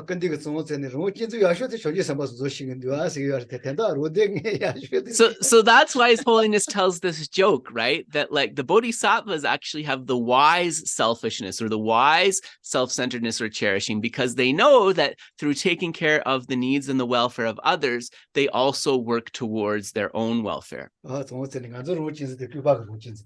So maybe let's say we're not getting rid of self-cherishing in the sense of caring about ourselves, we're getting rid of foolish self-cherishing. Geshe would say, we can say we're getting rid of foolish self-cherishing. Yeah. So His Holiness tells that as a joke, but like many things with His Holiness says, right, there's quite a deep meaning behind it.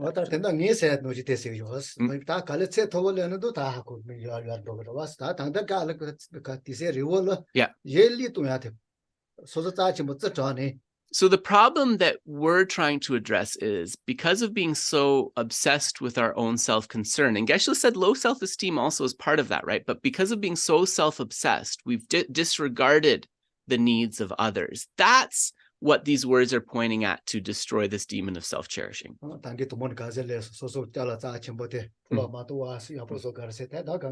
And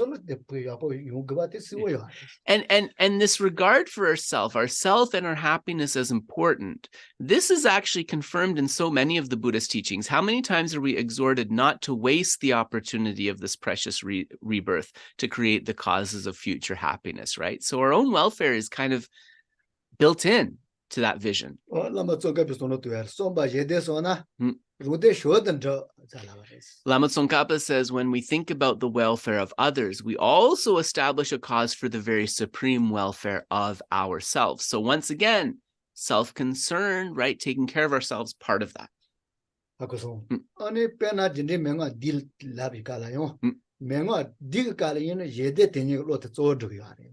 And so when we think about cultivating the 7-point cause and effect instruction, right, we take that renunciation, but instead we take that striving towards liberation to be a striving towards the happiness of others. Yeah,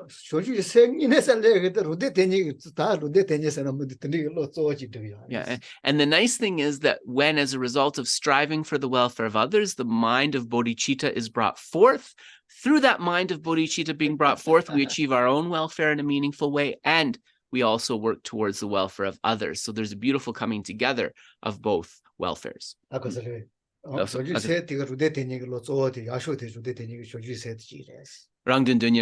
And also, from this perspective, sorry, Geshe, clarify more. From this perspective, bringing forth bodhicitta is the very best way to strive towards our own welfare and happiness. So when we bring forth that bodhicitta, we are taking excellent care of ourselves.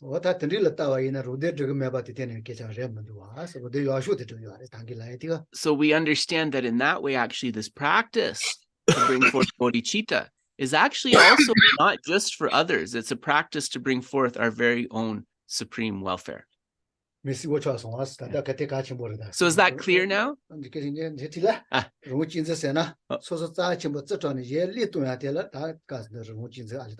So Geshe just really clarifying this point that the self-cherishing or the self-centeredness we're talking about isn't taking care of ourselves. It's being so consumed by ourselves that we disregard others. That's what we want to get rid of.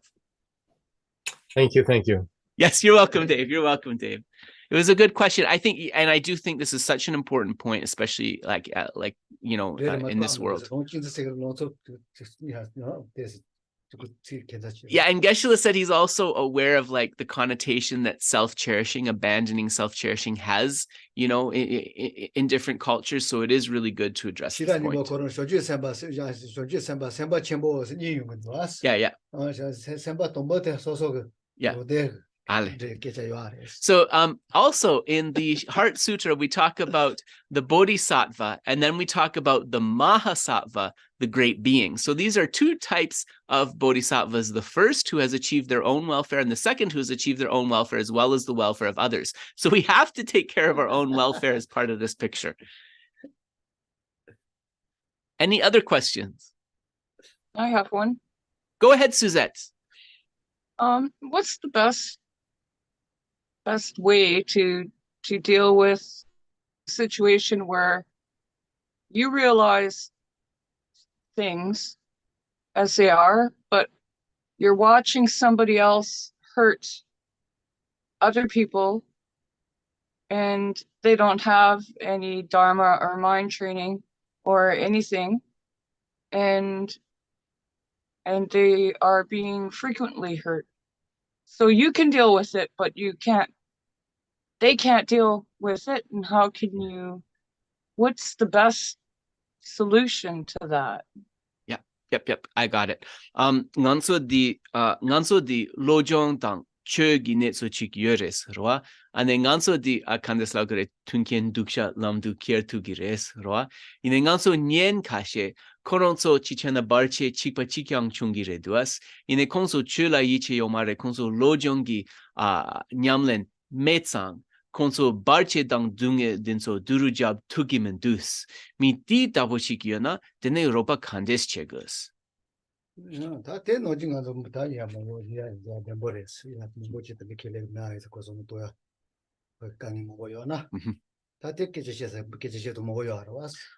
in terms of the people who maybe are not practicing mind training or not necessarily believing in Dharma, then yes, like they don't have the tools, right, to deal with that same difficult situation, but we want to help them somehow. So what do we do?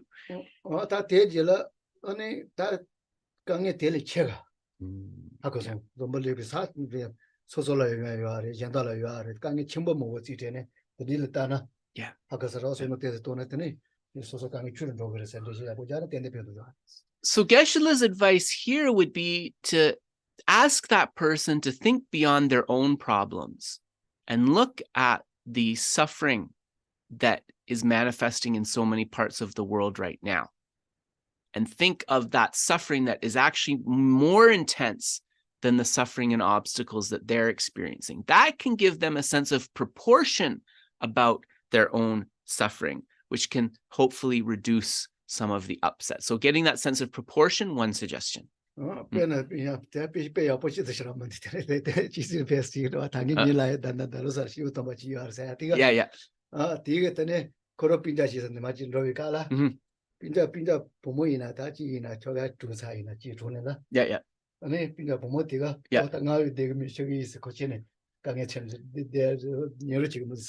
So this question reminded Geshe of a story. Yeah, Yeah. So remember we were talking about the story about the great meditator who was testing whether he'd trained his mind or not. So there's another story about him, and this was when he went to visit, I think his sister. And her husband had passed away, and she was kind of so distraught that she said, like, if he's no longer in the world, I'm not going to be in the world anymore. And she was really thinking of kind of taking her own life.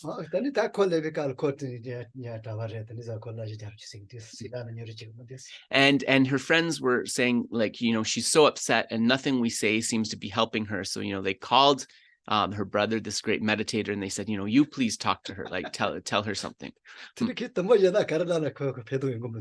So he tried saying all kinds of different things to her, and she was still just as upset as before.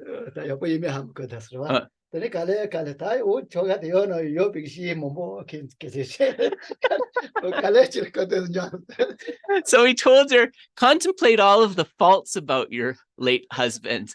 Think about all of the things that he did that upset you, and then you won't be so sad about him parting. So Geshe said this is kind of a heavy example, right? But we kind of having a more realistic view of the whole picture. He thinks that's what this illustrates, even if it wasn't necessarily the most skillful. Yeah. But actually, from telling that, she kind of recollected some of the things that maybe were not so great, and then her wish to take her own life actually dissipated. So in the end, it worked.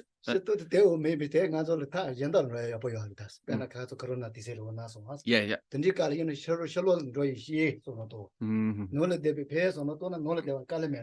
So Geshe said that maybe those of you who've been following for a while, you remember the advice that he gave during the coronavirus, remember? And all of us were kind of in quarantine and we couldn't have any activities. We were locked in our home. He said, think about all of the faults of like the outside world and all of the annoying things as you kind of go about in the city or in the town. And in this way, you can rejoice at having to be inside, right? So it's just trying to flip our way of thinking.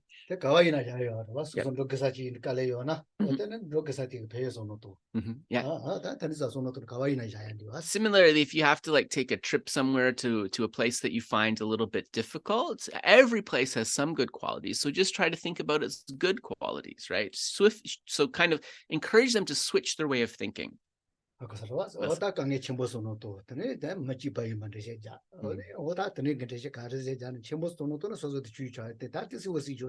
And there's no shortage of people, human beings in the world who are undergoing terrible suffering. So just to think of like the sufferings of the people in the war-torn parts of the world and so forth. If we do that, right, that can really give us a realistic picture of our own situation and suffering. That can be helpful. And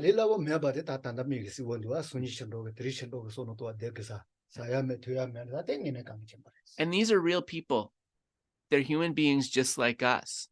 And whenever they leave the door of their house, they think, I might die this hour. I might die today. I might die tomorrow. They don't have medicine. They don't have food. They don't have water. They're human beings just like us.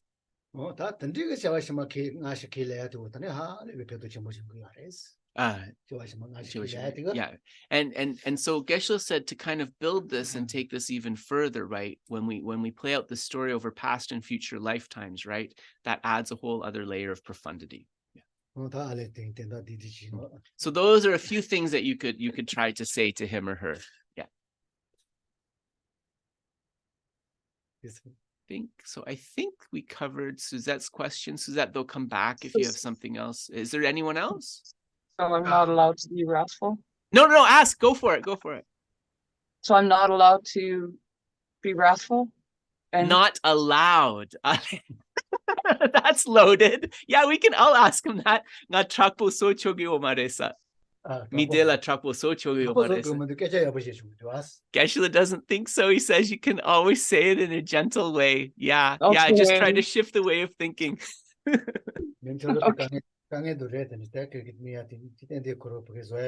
It's okay to acknowledge his or her suffering, right? But just try to give some perspective to him and her about their suffering. Like, yes, you are suffering, but think about all of the other stuff going on. And also, like even if the person isn't necessarily a Buddhist, like they're just shifting a little way, our way of thinking a little bit can decrease the upset, right? Okay. I was thinking more of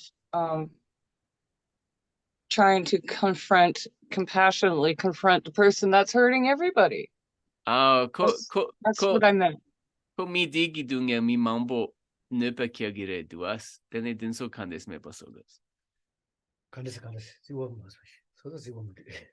Yeah, I'm not actually now not clear on your question, Suzette, because like what I understood is you're talking about a person who is in a situation, but they don't have mind training or Buddhism, right? And so they're suffering tremendously in that situation, right? That's how it started, right?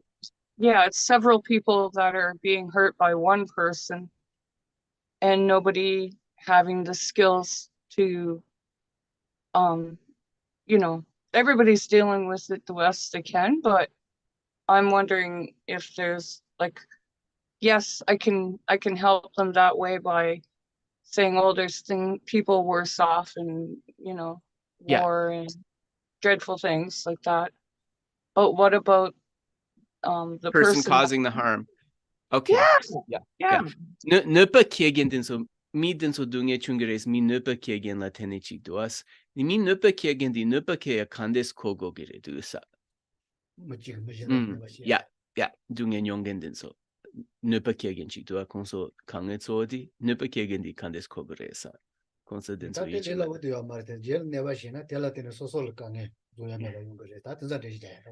Yeah, Geshe said it's not easy. Like, we can only try to explain things. So to the person who's harming, maybe explain how harm results in future suffering for themselves as well as for others. So by doing these negative things now, they're creating causes of suffering for themselves.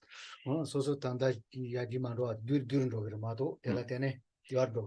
also by causing these problems for others, they're not actually creating causes for their own happiness. They're only creating causes for more difficulties and sufferings for themselves in the future.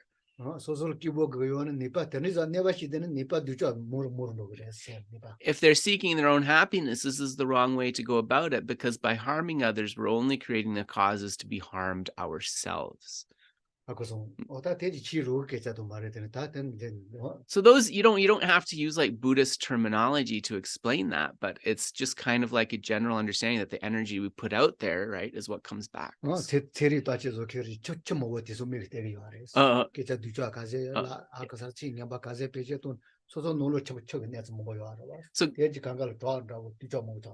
Geshe is thinking also of a science experiment that they had. I think it was like some water with some rice in it, and they had 3 jars, right? And with one of the jars, they were playing a recording that was like gentle and saying positive things. With one of the jars, there was no sound at all. And with the 3rd jar, they were playing a recording of like really abusive, hateful language. And the jar that was in the place where they were playing the recording of the really abusive, hateful language, the water actually took on a very unpleasant kind of smell, and also the water took on an unpleasant color, right? So negative energy brings back negativity. And so also Geshe likes this example because it also shows when we recite mantras and we recite texts, it has kind of like it can have a tangible effect.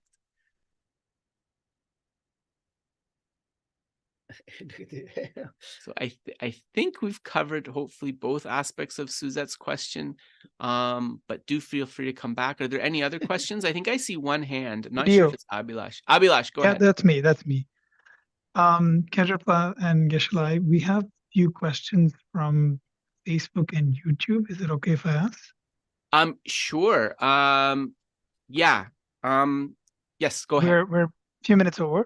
No, that's okay. No, and also, okay, guys, as we go over to answer everyone's questions, if you have to get on with your day, please feel free. Like, we're not holding you here, but it is good. Geshe and I can sit for a little longer and try to get to all the questions. Okay. The first question is from Nararthi. She's asking this question from Facebook. How can I let go of difficult emotions? Can you suggest some steps? Nanso di sorwa kale kabo denso kandes parsha tugires kalop chik nang rochesa.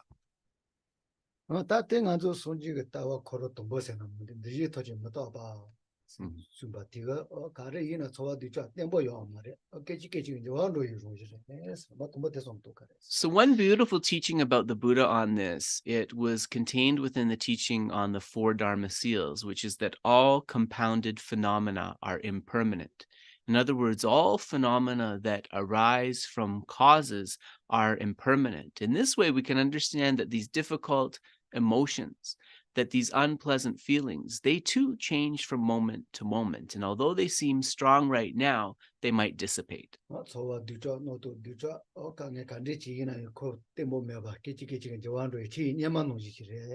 So any kind of difficulty, any negative way of thinking, any kind of suffering that we're experiencing, it is not permanent and stable. It is shifting from moment to moment. And eventually it will fall away. So that Dharma seal, very useful here.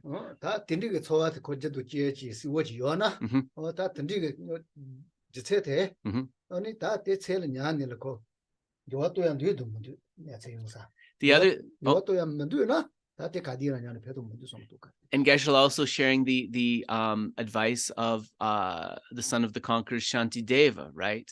Where Shantideva said that if the situation can be remedied, then remedy it. If the situation cannot be remedied, then do not hold on to it. So just also kind of learning how to let go. And if there's an obvious solution, then why are you ruminating over it, right? Start working on the solution. Yeah.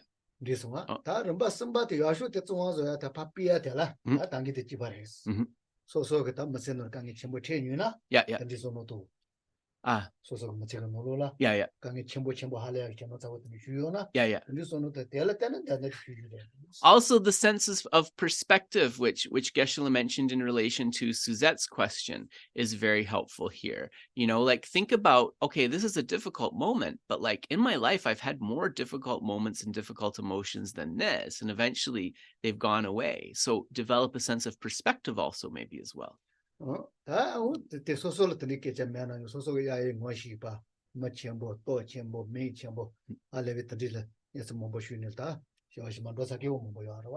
Also think about the people around us, right? Even those people who may be wealthy, powerful, successful. So many of them have terrible sufferings, and so many of them are maybe passing into the next life. We haven't yet reached that difficult point. And think like they're kind of dealing with these very serious issues, but the issues that I'm dealing with right now, by comparison, they're actually not as serious. So sense of proportion is very helpful. Yeah. Yeah, and also we have to think like how experiencing the result of that negative karma now, it's going to lead to better things. So it's like the verse from Nagarjuna about that dark cloud slowly dissolving away and being cleared away from the sun. So those would be some possible strategies. Okay, next question. Okay. Just a moment. So this is a 2-part question from YouTube from Joseph. So the first part of the question is, Avicii's hell is described as a red hot iron cube. Could that be a metaphor for the extreme self-cherishing that causes suffering that can be observed within mindfulness in the body? Self-cherishing that causes suffering. So wait, are they saying the self-cherishing that causes suffering and observed in mindfulness in the body? Those two are coming together? Okay. Coming together, but I think the question is, can the Avicii's hell, right? Can it be described as a metaphor for extreme self-cherishing? Yeah. Okay, that's the main. Okay, yeah. Then the also the nyelwa duksha di karislagre nyarme nyawa namegi nyelwa di kandisra ngene res di pe dapochik res nganso rangchenzen shuk chambogi dungel dapochik samlo tangore besa. Mare tate i게 drudu mas는 가서 야 주치로 자지 뭐지 야 지로야 보시었어. 어느 배작은 너는 냐 나면은 이렇게 깨버려지. 괜찮 깨버 간지시나 그것도 봤었어. So Geshe is going to tell a story to answer this question. So there was somebody who was reading a text that said it's very difficult to achieve a rebirth in the Avicii hell. So for those of you who are wondering, Avicii is a Sanskrit for without respite. So it's like a hell without respite from suffering. So they said it's very difficult to achieve rebirth in such a hell. And the person thought, well, that's a little strange. Why would it be difficult to be reborn in the worst place? Well,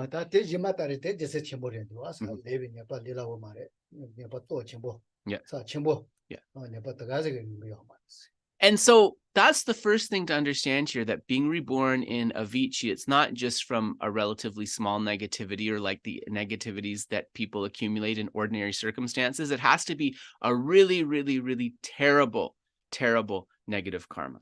다 대동명이 내스레다 라초레스. 시보도 당은 토야요스 통마로 와스. 다 이나요 거로고 jet도 전번 니빠 두자라 때는 강에 주야며 같이 봐서나 다 드니라 자기가. And so understanding it as a metaphor, Geshe said, yeah, if that works for you, yes, but we can also understand it as a real place, because we understand that the place, the experiences that we inhabit, these are the results of the actions that we have accumulated and the imprints that we have placed within our mind. So if we have terrible negative actions associated with self-cherishing, imprints placed in our mind, when those ripen, they can ripen as this Avicii kind of experience.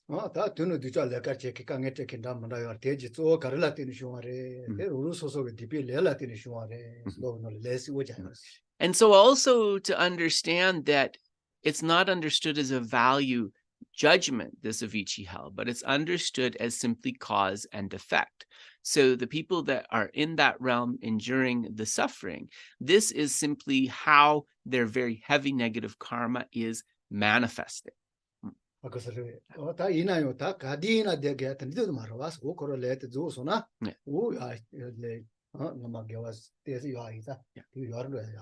this is really important to understand. This is not a place where people dwell forever, right? This is a place, or if you want to think of it as an experience where they dwell for a time, until that negative karma has been purified through that suffering. And again, those roots of virtues manifest, taking them out of that unfortunate realm. And the other thing is to understand, no matter what negativity someone has done, there isn't a being who doesn't possess any virtue whatsoever. So in that way, where they're abiding there is not permanent. But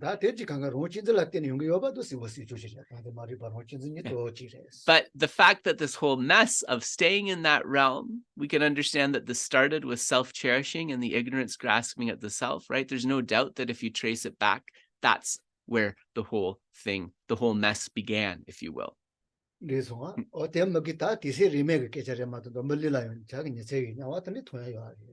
And Geshe said also, like, to understand these realms as like a certain place, maybe that's not so helpful for people, but in terms of the sufferings that are described in the text, just look around the world. There's people in terrible situations that are experiencing sufferings like that right now. So Geshe said, very heavy topic to end on. Maybe there's one more question. No more hell questions, okay? Okay, so sorry. The second section. Is it about hell too? It's about hell, but oh God. Okay. Yeah. Do people want another hell question? Okay, I guess we have to, right? Yep. Go ahead. Okay, so this is more in relation to Tonglen, though. So. Yeah. Seeing hell in this very body as breaking open the iron cube of self-cherishing with the stake of wisdom and hammer of compassion, is this an acceptable way to practice Tonglen? Sorry, this is really esoteric. Say again, please. Yes. No. So I think maybe just to summarize, you know, when we're practicing Tonglen, just seeing this body as this very body, right, as breaking open. I'm trying to. So when we're practicing Tonglen, can we visualize ourselves as breaking open this iron cube of self-cherishing with the stake of wisdom and hammer of compassion? So it's. Yes, no, I'll ask this. Yeah, I mean, I think we should do the visualization how it's recommended, right? But I'll ask this. Nganso di rang chenzen gi sukpo chak gigam nyalwa nangshin chak sabo di samlo tangne dene nganso di di tangya kandesres di la yare toa dang zemo di par chaya gine so samlo tangna tonglendrona di tonglen gise tawe mare yene di rese konso di so chogire bes tonglen yamlenjena 말은 당에 속에 있는 거는 어서는 돈 나한테 있는 일을 강에 강간 뭐 타나서 어서는 돈 나도 단 Geshe said there, Geshe said there's maybe some reason for thinking this way, but he thinks the instructions are quite clear that what Tonglen is visualizing taking on the suffering of others, absorbing this into ourselves at the self-cherishing at the heart and dissolving that. So like maybe you could do it that way, but the instructions are what was described. Yeah, but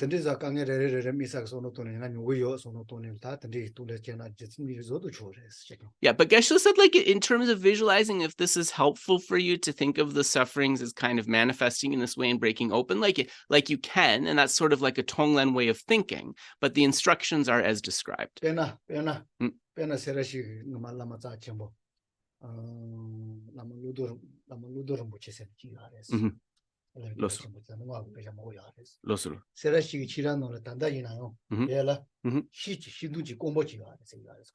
So there's a story related to a great adept of Sera Monastery called Lama Lodro Rinpoche, by Sera Monastery in Tibet. And in this area where he kind of once dwelled, there is a tree that is kind of completely dry. Yeah, chura. Sanya, ale. And so as Lama Lodro was kind of walking to the chura, to the debating ground, to practice debate with the other monks, whenever he passed this dry bush, he would use this as a way to remember the dryness of the hot hell realms. He would use it to remember it like that. And so this was very useful for them. So in this way, like if it's a way that's helpful for thinking for you, maybe it's okay, right? But the Tonglen practice is what it is.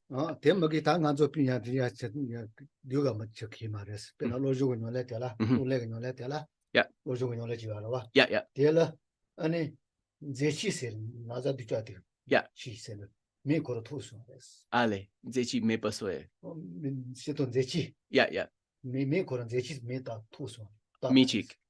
Ale, los. Yeah, testreshi chat, tasabumudu. Okay. Los. Yeah. Yes.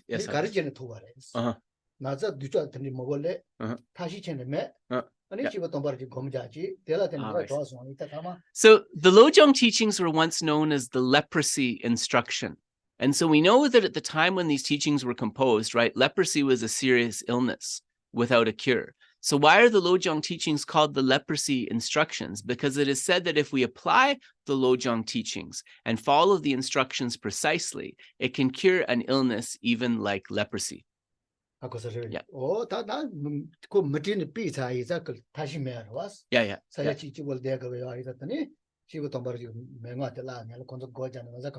So these are holy beings, right? And back in those days when the texts were composed, there was discrimination too. So when somebody had the leprosy sores, right, we know that in many different countries, they were chased out. They had to abide by themselves. At that time, these lepers took these Lojong teachings and tried to practice them. And when they were able to reach those teachings, then they were able to heal themselves. Yeah.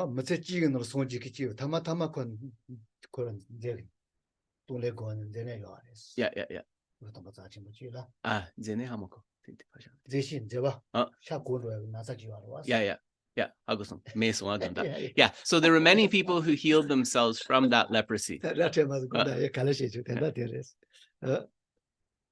So I think, can we end here? Yes, I think we're good. Thank you.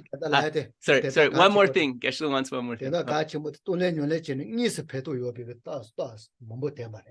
So the point that Geshe is just trying to make in relation to this question is, if we practice the Tonglen according to instructions, we can have clear signs that we've achieved a realization of it, such as the healing of those sores from the leprosy.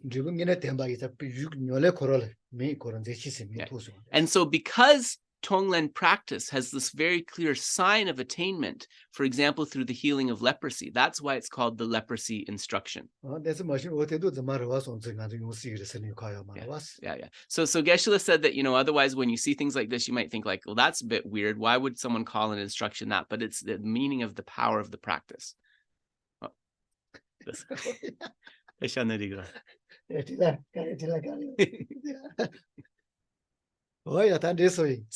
So thank you. I think we'll end here. Take care, everyone. Thank you so much. Thank you. Thank you. Thank you. Well,